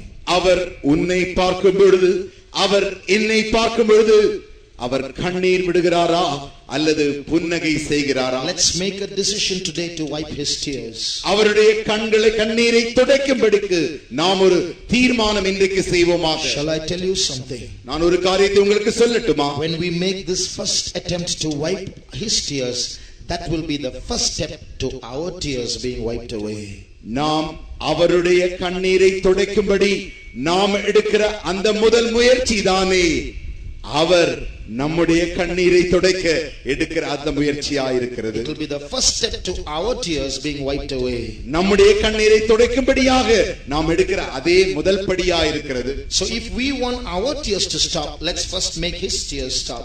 நம்முடைய கண்ணீர் நிறுத்தப்பட வேண்டும் என்று நாம் விரும்புவோமே ஆகில் அவருடைய கண்ணீர் நிறுத்தப்பட வேண்டும். This planet has gone against God. இந்த கோளானது தேவனுக்கு விரோதமாய் போய்விட்டது. This planet is preparing to send God out. தேவனை வெளியே அனுப்பும்படி இந்த கோள் ஆயத்தமாய் இருக்கிறது. Oh God, we don't want you here. தேவனே, நீர் எங்களுக்கு இங்கே வேண்டாம். We don't want you to rule this world. இந்த உலகத்தை நீர் ஆளுகை செய்ய நாங்கள் விரும்பவில்லை. We human beings want this world for ourselves. மனிதகுலமாகிய நாங்கள் எங்களுக்கே இந்த பூமி வேண்டும். This is man's kingdom. இது மனிதனுடைய ராஜ்யம். Man is God. மனிதனே தேவன். The true God we do not want. அந்த சத்திய தேவன் எங்களுக்கு தேவையில்லை. We do not want him to tell us what to do and what not to do. எதை செய்ய வேண்டும் என்றும் எதை செய்ய வேண்டாம் என்றும் அவர் எங்களுக்கு சொல்ல தேவையில்லை. We want that God to leave us alone. அந்த தேவன் எங்களை தனிமையாய் விட்டுவிட நாங்கள் விரும்புகிறோம். We want to manage lives on our own. எங்களுடைய வாழ்க்கையை நாங்களே பாதுகாத்துக் கொள்ள எங்களுக்கு தெரியும். So God, leave this planet. ஆகையினால் தேவனே இந்த கோளை விட்டு நீர் போம்.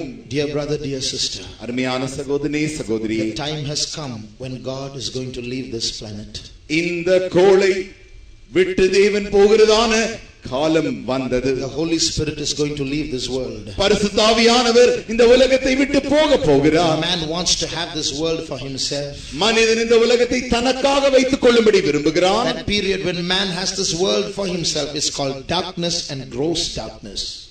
மனிதன் தனக்காக இந்த பூமியை இந்த உலகத்தை வைத்துக் கொள்கிறானே அந்த காலம்தான் இருளான காலமும் மகா இருளான காலமாய் இருக்கிறது. But he is looking now. Jesus is looking now. The Holy Spirit is looking now for a few people who will turn to him. அதே அவர் பார்த்து கொண்டிருக்கிறார். இயேசுவும் பார்த்து கொண்டிருக்கிறார். பரிசுத்த ஆவியானவரும் பார்த்து கொண்டே இருக்கிறார். தன்னை நோக்கி திரும்புகிறதான ஒரு ஜனம் வராதோ என்று காத்து கொண்டிருக்கிறார். This planet Earth is pushing God out. What are you doing?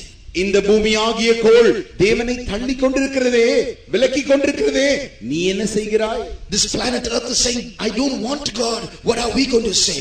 இந்த பூமியான கோள் சொல்லுகிறதே, எனக்கு தேவன் தேவையில்லை என்று. ஆனால் நீ என்ன சொல்லுகிறாய்? What is our response? Jesus is waiting. The Holy Spirit is watching. இயேசு காத்து கொண்டிருக்கிறார். அதை பரிசுத்த ஆவியானவரும் பார்த்து கொண்டே இருக்கிறார். உன்னுடைய பதில் என்ன? We are a few of us. நாம் மிகவும் கொஞ்சமா இருக்கிறோம். We are only a small group in this big world. இந்த பெரிய உலகத்தில் நாம் ஒரு சிறு கூட்டமா இருக்கிறோம். But if we can only turn to Jesus and ask him to forgive our sins and express our pardon and ask pardon for our sins, then that will wipe his tears. நாம் இந்த சிறு கூட்டமாகிய நாம் அவரிடத்தில் போய் நம்முடைய பாவங்களுக்காக அவரிடத்தில் மன்னிப்பு கேட்போமே ஆகில், that will wipe his tears. அவருடைய கண்ணீரை அது துடைக்கும். So many crores and crores and crores of people not bothered about God. கோடிக்கணக்கான ஜனங்கள் தேவனை குறித்து கண்டுகொள்வதே இல்லை. And the few people who know God are not bothered about God. They are bothered about only their sufferings. தேவனை குறித்து அறிந்ததான ஒரு கூட்டம் உண்டு. அவர்களும் கூட தேவனை குறித்து தன்னுடைய கவனத்தை வைக்கிறதில்லை. மாறாக தங்களுடைய பாடுகளை குறித்தே யோசித்துக் கொண்டிருக்கிறார்கள். Today the suffering Jesus is standing before us. இன்றைக்கு அந்த பாட அனுபவிக்கிற இயேசு நம்முடைய மத்தியில் நின்று கொண்டிருக்கிறார். Let's close our eyes and look at the cross. நம்முடைய கண்களை நாம் மூடி அந்த சிலுவையை நோக்கி பார்ப்போமாக. It's not your wife or husband or brother or sister who hurt God. You hurt God. I hurt God. உன்னுடைய புருஷனோ, உன்னுடைய மனைவியோ, உன்னுடைய பிள்ளையோ, உன்னுடைய சகோதரனோ சகோதரியோ தேவனை வேதனைப்படுத்தவில்லை. நீ தேவனை வேதனைப்படுத்தி இருக்கிறாய். நான் தேவனை வேதனைப்படுத்தி இருக்கிறேன். What shall we do? நாம் என்ன செய்யலாம்? Shall we go to him? நாம் அவரிடத்தில் போவோமா? Shall we all go to him? நாம் எல்லாரும் அவரிடத்தில் போவோமா? Close your eyes and behold the lamb on the cross. உங்களுடைய கண்களை மூடுங்கள். இதோ ஆட்டுக்குட்டியானவர் சிலுவையின் மேல் தொங்கிக் கொண்டிருக்கிறார். What did he do? அவர் என்ன செய்தார்? He did no harm. அவர் ஒரு காரியம் தவறாய் செய்யவில்லையே. He did no evil. அவர் ஒரு பொல்லாப்பையும் செய்யவில்லையே. He went about doing good. எல்லாம் அவர் நன்மை செய்கிறவராய் சுற்றி திரிந்தார். He went about telling everyone how much he loved them. அவர்களை எவ்வளவாய் நேசித்தேன் என்று அவர்களுக்கு அதை சொல்லிக் கொண்டு சுற்றி திரிந்தார். The result, there he is hanging on the cross. தீர்வு என்ன? பதில் என்ன? சிலுவையில் தொங்கிக் கொண்டிருக்கிறார். What are we going to do? நாம் என்ன செய்ய போகிறோம்? Shall we go to the foot of the cross? நாம் அந்த சிலுவையின் பாதத்தண்டைக்கு போவோமா? Shall we look up to Jesus? நாம் இயேசுவை நோக்கி பார்ப்போமா? And tell and understand that we are the ones responsible for his state. அவருடைய அந்த நிலவரத்திற்கு நாம் தான் காரணம் என்று சொல்லி அவருக்கு நாம் சொல்லுவோமா? நாம் புரிந்து கொண்டு சொல்லுவோமா? I don't know if we can all go there, but if one person can go there and stand at the foot of the cross and say, Jesus, forgive me, that will wipe his tears. எனக்கு தெரியாது நாம் எல்லாரும் அந்த சிலுவை நண்டை போகிறோமோ இல்லையோ, ஒருவர் போய், ஒரே ஒரு ஆளாகிலும் போய் அந்த சிலுவையின் பாதத்தண்டையில் போய், ஆண்டவரே என்னை மன்னியும், என்னுடைய பாவங்களே உம்மை சிலுவையில் ஏற்றிவிட்டது என்று சொல்லுவாரே ஆகில், if there's one person who can go to Jesus tonight and say, Father, Jesus, have mercy on me, a sinner. ஒருவனாகிலும் போய் அந்த சிலுவையின் பாதத்தண்டையில், ஆண்டவரே பாவியாகிய என் மேல் இரக்கமாயிரும் என்று சொல்லுவானே ஆகில், that will alleviate the pain of Jesus. அது அந்த இயேசுவின் வேதனையை குறைக்கும். That will wipe the tears of Jesus. அது அந்த இயேசுவின் கண்ணீரை துடைக்கும். Yes, someone is going to Jesus this evening. ஆம், இந்த மாலை வேளையில் யாரோ ஒருவர் அந்த சிலுவை நண்டையில் போய் கொண்டே இருக்கிறார். Today someone here with eyes closed is crying at the foot of the cross. இங்கே யாரோ ஒருவர் கண்களை மூடி கண்ணீரோடு கூட அந்த சிலுவையின் பாதத்தில் அழுது கொண்டிருக்கிறார். Someone is saying, Jesus, have mercy on me, a sinner. இங்கே ஒருவர் சொல்லிக் கொண்டிருக்கிறார், இயேசுவே பாவியாகிய என் மேல் இரக்கமாயிரும் என்று அங்கே சொல்லிக் கொண்டிருக்கிறார். Your name is being recorded in the book of life. உன்னுடைய பெயரானது ஜீவ புத்தகத்தில் எழுதப்பட்டு கொண்டிருக்கிறது. You were hurting him and piercing him till now. இதுவரைக்கும் நீ அவரை வேதனைக்குள்ளாக்கினாய், குத்திக் கொண்டிருந்தாய். You drove nails into his hands and feet till now. இதுவரைக்கும் அவருடைய கைகளிலும் அவருடைய கால்களிலும் நீ ஆணிகள் அடைந்து கொண்டிருந்தாய். But now you are wiping his tears. ஆனால் இப்பொழுதோ நீ அவருடைய கண்ணீரை துடைத்துக் கொண்டிருக்கிறாய். O Church of God, தேவனுடைய சபையே, Christian brother and sister, கிறிஸ்தவ சகோதரரே, கிறிஸ்தவ சகோதரிமாரே, even after knowing what Jesus has done for us, how much we have hurt him. இயேசு நமக்கு எவ்வளவு செய்தார் என்று நமக்கு நன்றாக தெரிந்திருந்தும் எவ்வளவுக்கு அதிகமாய் அவரை நாம் வேதனைக்குள்ளாக்கி இருக்கிறோம். Shall we all go to the cross? நாம் எல்லாரும் சிலுவையண்டை போவோமா? Shall we ask Jesus pardon? இயேசுவிடத்தில் போய் நாம் மன்னிப்பு கேட்போமா? Every time you smoke, ஒவ்வொரு முறையும் நீ புகை பிடிக்கும் பொழுது, every time you speak a lie, ஒவ்வொரு முறையும் நீ ஒரு பொய் சொல்லும் பொழுது, every time a bad word comes out of your mouth, ஒவ்வொரு முறையும் உன் வாயிலிருந்து கெட்ட வார்த்தைகள் வரும் பொழுது, every time you smite a brother, ஒவ்வொரு முறையும் ஒரு சகோதரனை நீ அடிக்கும் பொழுது, every time your eye beholds something vulgar, ஒவ்வொரு முறையும் உன் கண்களானது ஆபாசமான காரியங்களை பார்க்கும் பொழுது, that is a slap in the face of God. அது தேவனுடைய முகத்தை பார்த்து அறைவது போல் இருக்கிறது. Shall we ask Jesus pardon? இயேசுவிடத்தில் நாம் கேட்போமா? மன்னியும். Let us start praying now. நாம் ஜெபிக்க ஆரம்பிப்போம். Let us talk to Jesus now. இயேசுவோடு நாம் பேச This is ஆரம்பிப்போம். the time to talk to Jesus. இதுவே இயேசுவோடு கூட பேசுகிறதான நேரம். Till now he was speaking to you. இதுவரைக்கும் அவர் உன்னோடு கூட Now பேசினார். you speak to him. இப்பொழுது நீ அவரிடத்தில் பேசுவாயாக. Let his pain reduce. அவருடைய வேதனை குறையட்டும். Let his eyes become wiped of its tears. அவருடைய கண்கள் கண்ணீரிலிருந்து துடைக்கப்படட்டும். Let him smile watching at you and me. உன்னை என்னையும் பார்த்து அவர் புன்னகை செய்யட்டும். Shall we all start praying? நாம் எல்லாரும் ஜெபிக்க ஆரம்பிப்போம். He wants to hear your voice. உன்னுடைய சத்தத்தை கேட்கும்படி அவர் விருப்பமாய் இருக்கிறார். He wants to hear those words of confession. உன்னுடைய அறிக்கையின் வார்த்தைகளை கேட்கும்படி அவர் விருப்பமாய் Dear இருக்கிறார். brother, dear sister, அருமையான சகோதரி சகோதரி, don't look at the brother or sister on your left or on your right. உன்னுடைய அருகாமையில் உட்கார்ந்திருக்கிற அந்த சகோதரனே சகோதரி நீ பார்க்க வேண்டாம். You look at Jesus and you talk to Jesus. நீ இயேசுவை மாத்திரம் பார்த்து இயேசுவோடு மாத்திரம் பேசுவாயா? You open your heart before Jesus. இயேசுக்கு முன்பாக உன் இருதயத்தை திறப்பாயாக. Do not hide anything before Jesus. இயேசுக்கு முன்பாக நீ ஒன்றையும் மறைக்க வேண்டாம். You and I have hurt that loving Jesus. அந்த அன்புள்ள இயேசுவை நீங்களும் நானுமே வேதனைக்குள்ளாக்கி இருக்கிறோம். Let's go to the cross and confess our sins. அந்த சிலுவை நண்டை நாம் போய் நம்முடைய பாவங்களை அறிக்கையிடுவோம். Don't hide anything. ஒன்றையும் மறைக்க வேண்டாம். Nobody knows it, but he knows it. யாருக்கும் தெரியாது, ஆனால் அவருக்கு தெரியும். Nobody has seen you, but he has seen you. யாரும் உன்னை பார்த்ததில்லை, அவர் உன்னை பார்த்திருக்கிறார். What you have done in secret has hurt him. நீ ரகசியமாய் செய்தாயே அந்த காரியம் அவரை வேதனைக்குள்ளாக்கி இருக்கிறது. Say sorry, Jesus. இயேசுவிடத்தில் ஆண்டவரே என்னை மன்னியும் என்று கேட்பாயா? Forgive me, Jesus. என்னை மன்னியும் ஆண்டவரே என்று கேட்பாயா? Shall we all cry out to Jesus? இயேசுவிடத்தில் நாம் அழுவோமாக. For one moment, put away your pain. ஒரு நிமிடம் உன்னுடைய பாடுகளை உன்னுடைய வேதனையை தள்ளி வைத்து விடு. One moment, forget your problem. உன்னுடைய பிரச்சனைகளை ஒரு க்ஷணம் தள்ளி வை.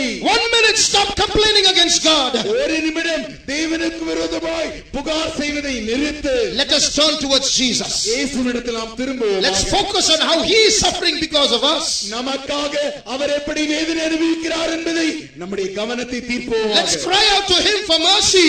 இரக்கத்திற்காக அவரை நோக்கி நாம் அழுவோமாக. Let's wipe his tears. அவருடைய கண்ணீரை நாம் துடைப்போமாக. He's crying because of the whole world. Let him look at us and smile at least. ஒரு முழு உலகத்திற்காக அவர் அழுது கொண்டிருக்கிறார். ஆனால் நம்மை பார்த்தாகிலும் அவர் புன்னகை செய்யட்டும். Let's call out to the Lord. நாம் தேவனை நோக்கி கூப்பிடுவோமாக. Cry out to Jesus. தேவனை நோக்கி இயேசுவை நோக்கி அழுவோமாக. The loving Jesus is crucified before us. அன்புள்ள இயேசு நமக்கு முன்பாய் சிலுவையில் அறைந்து தொங்கிக் கொண்டிருக்கிறார். Oh Church of God, தேவனுடைய சபையே, is he going to cry looking at us also? நம்மையும் பார்த்து அவர் இன்னும் அழ வேண்டுமோ? You are the only ones, we are the only ones who can wipe his tears. நீ ஒரேவரால் நாம் ஒருவருக்கு ஊற்றத்தார் மாத்திரமே அவருடைய கண்ணீரை துடைக்க Let முடியும். us cry out to him. அவரை நோக்கி அழுவோமாக. Whoever cries out or not, you cry out to him. யார் அழுகிறார்களோ இல்லையோ நீ அழுவாயாக. Let Jesus smile at me, let him smile at you. இயேசு என்னை பார்த்து புன்னகை செய்யட்டும், அதே இயேசு உன்னையும் பார்த்து புன்னகை செய்யட்டும். Jesus, Jesus, Jesus, we are crying out to you, Lord. Have mercy, Lord. Have mercy for all our sins we have committed against you, Lord. Jesus, we have crucified you. We have turned our hand against you, Lord. Jesus, we have lied. We have uttered blasphemy. We have questioned you, murmured against you, Lord. We have gone in our own wicked ways. Forgive us, Lord. ஆண்டவரே எங்களை மன்னியும், ஆண்டவரே எங்களை மன்னியும், எங்களுடைய பாவங்களை மன்னியும் ஆண்டவரே, எங்களுடைய பொல்லாத வழிகளை மன்னியும் ஆண்டவரே, எங்களுடைய குற்றங்களை மன்னியும் ஆண்டவரே, உம்மை சிலுவையில் அறைந்ததற்காய் மன்னியும் ஆண்டவரே. அப்பா, mercy, Jesus, have mercy, Lord, have mercy, Jesus. We praise you, Lord. We want to do something, Lord, to put an end to your suffering, oh Lord. Jesus, we praise you, Lord. Thank you, Lord. Thank you, Jesus. Thank you, Jesus. Thank you, Jesus. Look to the cross. சிலுவை நோக்கி பாருங்கள். Look at the eyes of Jesus. இயேசுவின் கண்களை நோக்கி பாருங்கள். There are tears rolling down his eyes. அவருடைய கண்களிலிருந்து கண்ணீர் வழிகிக் கொண்டிருக்கிறது. Nobody loves him. யாரும் அவரை நேசிக்கிறதில்லை. He loves you. அவர் உன்னை நேசிக்கிறார். But why have you come to him? நீ ஏன் அவரிடத்தில் வந்திருக்கிறாய்? Do you love him? அவரை நேசிக்கிறாயா? Do you love him? அவரை நேசிக்கிறாயா? Do you love him? அவரை நேசிக்கிறாயா? Behold his eyes. அவருடைய கண்களை நோக்கி பார். There are tears in those eyes. அந்த கண்களிலே கண்ணீர் வழிகிக் கொண்டிருக்கிறது. But look again to those eyes. மறுபடியும் ஆகாதே கண்களை நோக்கி பார். There is love in those eyes. அந்த கண்களிலே அன்பு இருக்கிறது. Those eyes say, my child, I love you. அந்த கண்கள் சொல்லுகிறது, என் பிள்ளையே நான் உன்னை நேசிக்கிறேன். What are you saying? நீ என்ன சொல்கிறாய்? What is your answer? உனக்குடைய பதில் என்ன? Dear child of God, what is your answer? தேவனுடைய பிள்ளையே உன்னுடைய பதில் என்ன? He is waiting for your answer. உன்னுடைய பதிலுக்காக அவர் காத்துக் கொண்டிருக்கிறார். Are you going to just watch him crying, or are you going to wipe his tears? அவர் அழுகிறதை அப்படியே நீ பார்த்து கொண்டிருக்க போகிறாயா? அவருடைய கண்ணீரை நீ துடைக்க போகிறாயா? He loves you. அவர் உன்னை நேசிக்கிறார். He loves you. அவர் உன்னை நேசிக்கிறார். He loves you. அவர் உன்னை நேசிக்கிறார். May the Lord help us. தேவன் நமக்கு உதவி செய்வாராக.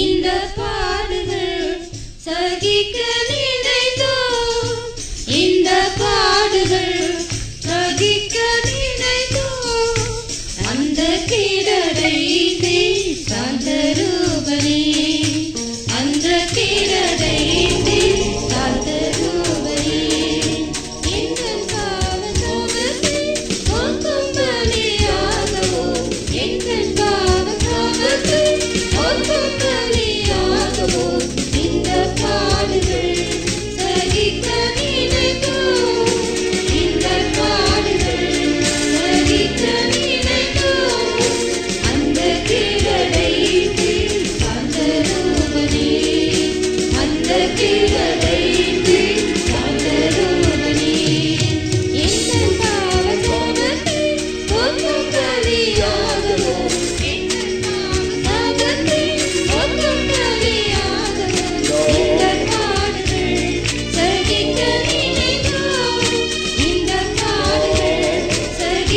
சகிக்க நினைத்தோம், அந்த கீழடை சாந்தரூபனே, அந்த கீழடை சாந்தரூபனே, எங்கள் பாவசோகத்தை போக்கும் பலியாகவோ, எங்கள் பாவசோகத்தை போக்கும் பலியாகவோ, இந்த பாடுகள் சகிக்க நினைத்தோம், இந்த பாடுகள் சகிக்க நினைத்தோம், அந்த கீழடை சாந்தரூபனே, அந்த கீழடை சாந்தரூபனே, அந்த கீழடை சாந்தரூபனே, அந்த கீழடை சாந்தரூபனே, அந்த கீழடை சாந்தரூபனே, அந்த கீழடை சாந்தரூபனே, அந்த கீழடை சாந்தரூபனே, அந்த கீழடை சாந்தரூபனே.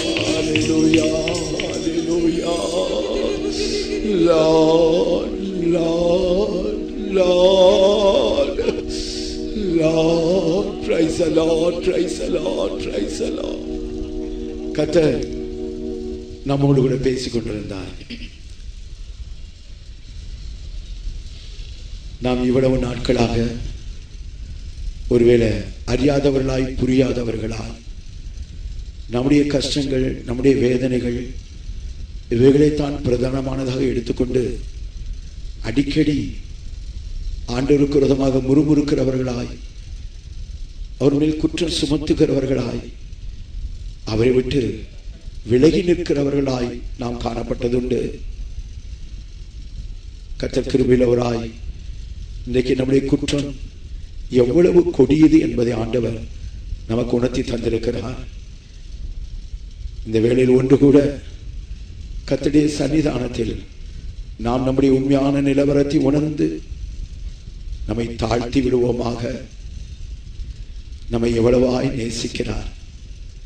நம் நிமித்தம் அவர் முற்றிலுமாய் தன்னையே பாவ நிவாரண பலியாக ஒப்பு கொடுத்தாரே. இந்த கல்வாரி சிலுவையில் 3 ஆணிகளில் அவர் தொங்கிக் கொண்டிருக்கும் போது, நாம் அவரை நோக்கி பார்க்கும்போது விரும்பப்படத்தக்க ரூபம் அவருக்கு இல்லாதிருந்தது என்றே நாம் வாசிக்கிறோம். அந்த விரும்பப்படத்தக்க ரூபம் இல்லாதிருந்தது என்று சொல்லும் போது மலையாள வேதாகமத்திலே அது எப்படியாக எழுதப்பட்டிருக்கிறது என்பதை குறித்து கூட நாம் சொல்ல கேட்டோம். அவர் அல்ல, அது என்னவென்று தெரியாத ஒரு நிலவரம். அவரை நோக்கி பார்க்கும்போது அவரை ஒரு மனிதனாகவே நாம் இங்கே காண முடிகிறதில்லை. சரீரமெல்லாம் கிழிக்கப்பட்டிருக்கிறது. சதையெல்லாம் ஆங்காங்கே மீந்து தொங்கிக் கொண்டிருக்கிறது. சங்கீதத்தில் வாசிக்கிறது போல அவருடைய எலும்புகளை எல்லாம் எண்ணலாம் என்று சொல்லப்படத்தக்க விதத்தில் அவர் அங்கே அந்த கல்வாரியில் அந்த சிலுவை மரத்தில் அவர் தொங்கிக் கொண்டிருக்கிறார். அவ்வளவு அந்த வேதனையின் மத்தியிலேயும் எல்லாரும் தன்னை பார்த்து பரிகாசம் பண்ணி கொண்டிருக்கிற அந்த வேதனை நிறைந்த அந்த நேரத்திலும் கூட அவர் அன்பு நிறைந்தவராய், பிதாவே இவர்களுக்கும் மன்னியும், இவர்கள் தாங்கள் செய்கிறது என்னதென்று அறியாதிருக்கிறார்களே என்று சொல்லி அந்த வேளையிலையும் கூட நமக்காக பரிந்து பேசுகிறவராய் இருந்தாரே. சகோதரனே, சகோதரியே, இந்த வேளையில் ஒன்று கூட நான் நம்மை பரிபூர்ணமாய் அவருடைய சித்தம் செய்யும்படியாய், அவருடைய கண்ணீரை துடைக்கும்படியாய் நான் நம்மை ஒப்புக் கொடுப்போமாக.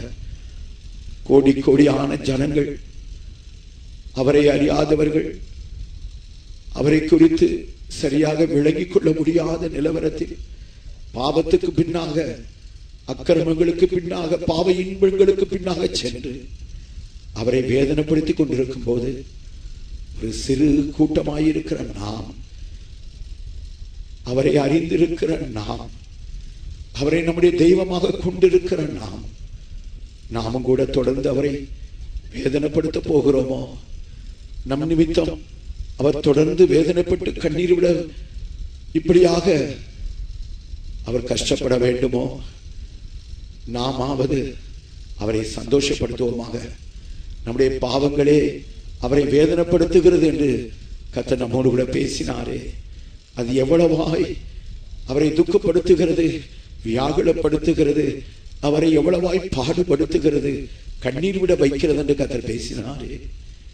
இந்த வேளையில் அவரை நேசிக்கிற ஜனங்கள் என்று சொல்லிக் கொள்ளுகிற நாம் தீர்மானிப்போமாக, ஆண்டவரே, இனி அந்த பாவத்துக்கு பின்னாக நான் போக மாட்டேன். ஆண்டவரே, உம்மை வேதனைப்படுத்துகிற, துக்கப்படுத்துகிற அந்த காரியத்தை நான் செய்ய மாட்டேன். ஆண்டவரே, இனி நான் டெலிவிஷன் பார்க்க மாட்டேன். ஆண்டவரே, நீ நான் கதை புத்தகங்களை எடுத்து படித்து என்ற நேரங்களை நான் வீணடிக்க மாட்டேன். ஆண்டவரே, என்ற சிந்தனைகளை கெடுக்க மாட்டேன். ஆண்டவரே, நான் ஒழுங்காக வேதம் வாசிப்பேன்.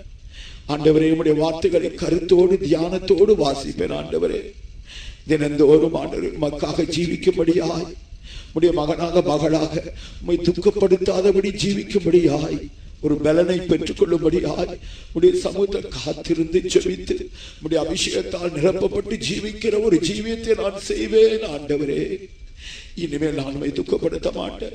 என் நிமித்தம் நீர் ஒருபோது நீர் கண்ணீர் விட நான் இடம் கொடுக்க மாட்டேன். ஆண்டவரே, உடைய மகனாகிய உடைய மகளாகிய நான் உடைய கண்ணீரை துடைக்க உடைய பிள்ளையாக என்னை நீர் காணும் போதெல்லாம் என்னை கண்டு சந்தோஷப்படத்தக்கதாக நான் இனி ஜீவிப்பேன். ஆண்டவரே, ஒன்று கூட ஒப்பு கொடுக்கிறேன். ஆண்டவரே, என்னுடைய பள்ளியிலேயும் சரி, என்னுடைய கல்லூரியிலேயும் சரி, நான் வேலை செய்கிற இடத்திலேயும் சரி, என்னுடைய குடும்பத்தின் மத்தியிலேயும் சரி, உடைய மகளாக மகனாக நான் இருப்பேன். ஆண்டவரே, இனி என் நிமித்தம் நீ சிரிக்க போகிறீர் ஆண்டவரே, நீ சந்தோஷப்பட போகிறீர் ஆண்டவரே. அதற்கு வேண்டிய ஆவி ஆத்துமா சரீரத்தை ஒப்பு கொடுக்கிறேன் ஆண்டவரே. பாவம் செய்யாதபடி நான் பாதுகாக்கப்படும்படியாய் உடைய கிருபை எனக்கு தாரும், உடைய அபிஷேகத்தை எனக்கு தாரும் ஆண்டவரே. நான் உமக்காக ஜீவிக்க வாஞ்சிக்கிறேன். என்னை பலப்படுத்தும், எனக்கு உதவி செய்யும் ஆண்டவரே. என்னை குறை குற்றங்களை நான் மூடி மறைக்க வேண்டாம் ஆண்டவரே. அவைகள் எல்லாவற்றையும் ஆண்டு மெய் மனஸ்தாபத்தோடு இன்றைக்கு உடைய சமூகத்தில் அறிக்கையிட்டு இருக்கிறேன் ஆண்டவரே. இனி ஒருபோது அவைகள் என்னை மேற்கொண்டு போய் துக்கப்படுத்தாதபடி தேவையான கிருபையாகிய பலத்தையும் அபிஷேகமாகிய பலத்தையும் எனக்கு தாரும் ஆண்டவரே, எனக்கு தாரும் ஆண்டவரே, எனக்கு தாரும். கர்த்தர் கிருபையுள்ளவராயிருக்கிறார். தாகமாயிருக்கிற இடத்திலிருந்து பானமன கடவுள் என்று சொன்னார். அவருக்காக ஜீவிக்க உனக்கு தாகம் இருக்கிறதா? அவருடைய கண்ணீரை துடைக்க வேண்டும் என்கிற தாகம் உனக்கு இருக்கிறதா? நீ எழுப்பி அவரண்டைக்கு வருவாயாக. தாகமாய் இருக்கிறவன் என்னிடத்திலிருந்து பானமன கடவுள் என்று கர்த்தர் சொன்னாரே. பரிசுத்த ஆவியை குறித்து அப்படி சொன்னார் என்பதாக நாம் வாசிக்கிறோம். இதோ கர்த்தர் உன்னை அபிஷேகம் பண்ணுகிறார். அவருக்காக ஜீவிக்கும்படியாய் நீ ஒரு தீர்மானத்தை எடுத்திருக்கிறாய். கர்த்தருடைய பலப்படுத்தும்படியாய் இதோ தேவனுடைய அபிஷேகம் உண்மையில வந்து இறங்கி கொண்டிருக்கிறது. கர்த்தருடைய ஆவியானவர், கர்த்தருடைய அந்த மகிமையுள்ள ஆவியானவர் உன்னை பலப்படுத்தும்படியாய் கடந்து வந்திருக்கிறார். கர்த்தருடைய ஆவியினால் நீ நிரப்பப்படுவாயாக. கர்த்தருக்காக ஜீவிக்க ஒப்பு கொடுத்திருக்கிறதான தேவனுடைய பிள்ளையே, கர்த்தருடைய ஆவியினால் நிரப்பப்பட நீ இப்பொழுது உன்னை ஒப்பு கொடுப்பாயாக.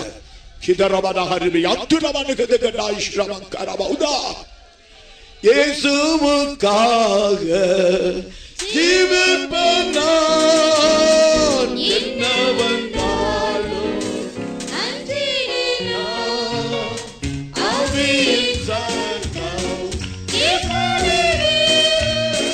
இயேசுவுக்காக ஜீவிப்பேன் நான், இயேசுவுக்காக ஜீவிப்பேன் நான், என்ன வந்தாலும்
இயேசுவுக்காக ஜீவிக்கும்படியாக தீர்மானித்து இந்த சரணத்தை ஒன்று கூட நீங்க பாடுங்க. ஒருவராக அமைதியாக இருக்க வேண்டாம். கர்த்தருக்காக ஜீவிக்க அவர் நம்மை பலப்படுத்த வேண்டும். அவருடைய கண்ணீரை துடைக்கும்படியாய், ஒரு பாவம் செய்யாத ஒரு ஜீவித்தை செய்யும்படியாய் அவர்தானே உன்னையும் என்னையும் பலப்படுத்த வேண்டும். தேவ சித்தம் செய்ய வாஞ்சித்து நம்மை ஒப்பு கொடுக்கும் போது கர்த்தர் நம்மை பலப்படுத்த உண்மையில் அவராக இருக்கிறார். கர்த்தர் நம்முடைய மத்தியிலே கடந்து வந்திருக்கிறார். ஆண்டவருக்காக ஜீவிக்க யார் யாருக்கு வாஞ்சை இருக்கிறது? ஆண்டவருடைய கண்ணீரை நான் துடைப்பேன் என்று எத்தனை பேர் நீங்கள் இங்கே தீர்மானம் எடுத்திருக்கிறீர்கள்? கர்த்தர் உங்களை அபிஷேகம் பண்ண போகிறார். இன்றைக்கு நீ அபிஷேகம் பண்ணப்பட போகிறாய். இன்றைக்கு கர்த்தருக்கு அபிஷேகத்தை நீ பெற்றுக்கொள்ள போகிறாய். இயேசுவுக்காக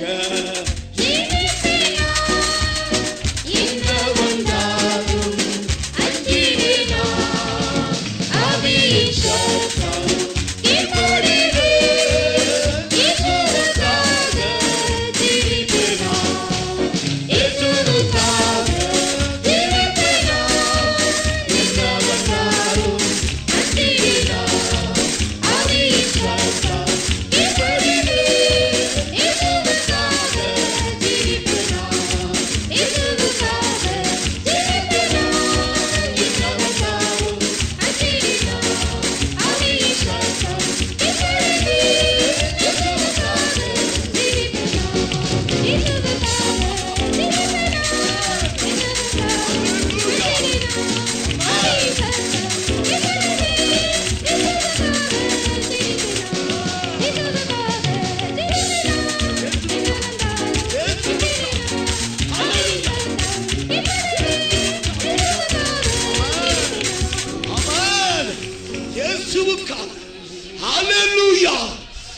எனக்காக ஜீவனை கொடுத்தேன் ஆண்டவருக்காக.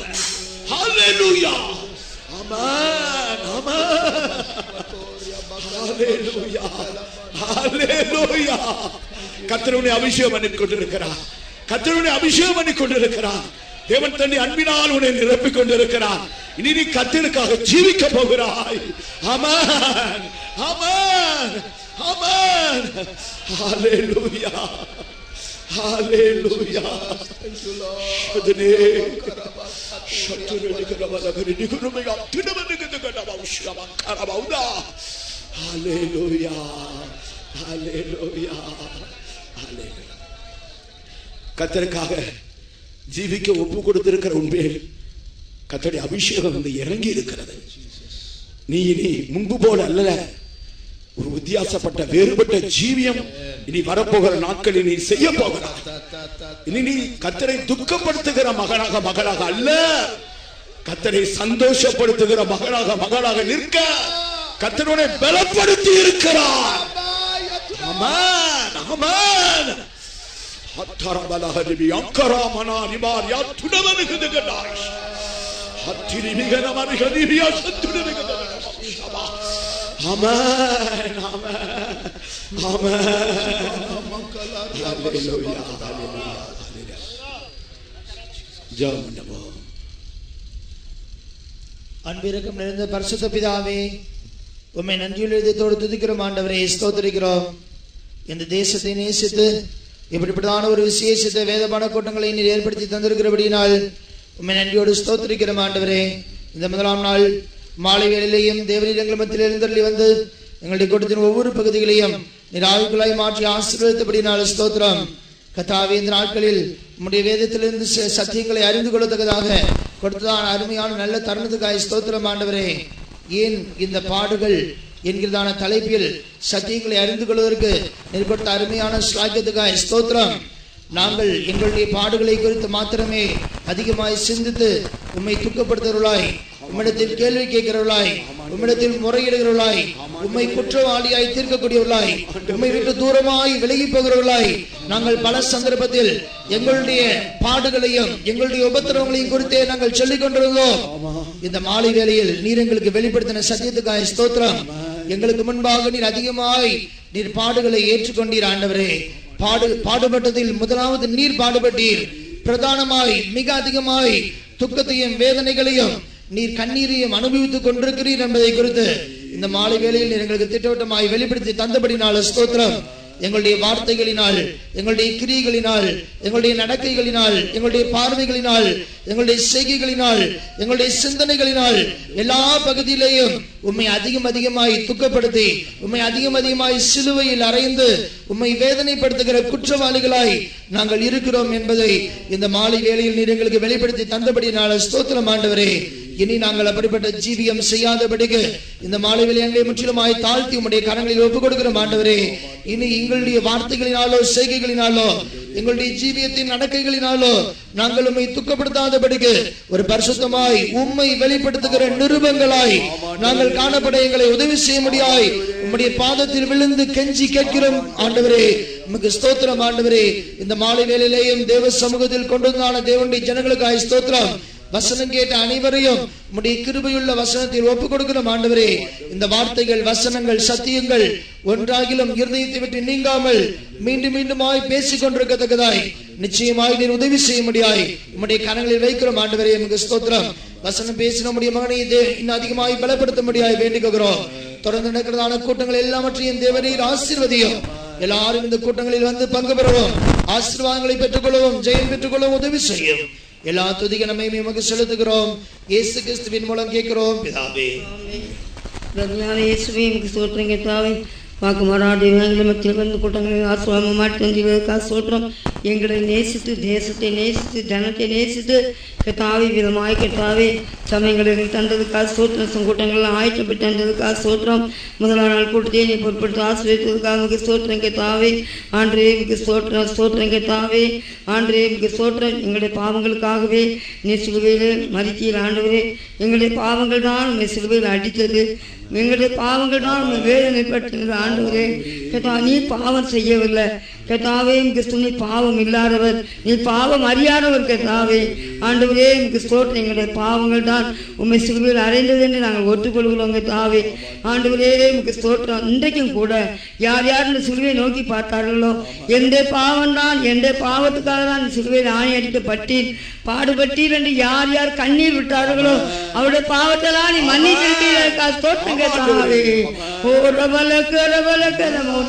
எங்களுடைய பலவீனங்களை ஏற்றுக்கொண்டீர், எங்களுடைய நோய்களை சுமந்தீர் ஆண்டவரே. கர்த்தா, நோக்கி பார்த்த ஒவ்வொருவரையும் நீ விடுவித்திருக்க அப்படின்னா ஸ்தோத்திரம் கர்த்தாவே. ஆண்டவரே ஒவ்வொரு உத்தம சாட்சிகளாய் நீ இருக்க அப்படின்னா ஸ்தோத்திரம் கர்த்தாவே. தொடர்ந்து வழி நடத்தும்படியாக வேண்டிக் கொள்கிறோம் பிதாவே. ஸ்தோத்திரம். வசனம் பேசின தாசர்களை பலப்பட்டி மீதியான கூட்டங்களுக்கு ஆசீர்வாதமாக மாற்றும்படி வேண்டிக் கொள்கிறோம் கர்த்தாவே. கிருபையுள்ள கட்டை சாட்சி ஒப்படைக்கிறோம். கிருபினால் முடி பாதுகாத்துக் கொள்ளும். எல்லா துதிகனமையும் உமக்கே செலுத்துகிறோம். இயேசுவின் நாமத்தில் கேட்கிறோம் பிதாவே. ஆமென். Praise the Lord, praise the Lord, praise the Lord, praise the Lord, praise the Lord, praise the Lord, praise. கர்த்தராகிய இயேசு கிறிஸ்துவினுடைய கிருபையும் பிதாவாகிய தேவனுடைய அன்பும் பரிசுத்த ஆவியானவருடைய அந்யோன்ய ஐக்கியமும் காவலும் அனைவரோடு கூட எல்லா பரிசுத்தவான்களோடு கூட கர்த்தராகிய இயேசு கிறிஸ்துவின் வருகை மட்டும் கூட இருப்பதாக. அல்லேலூயா, அல்லேலூயா, அல்லேலூயா.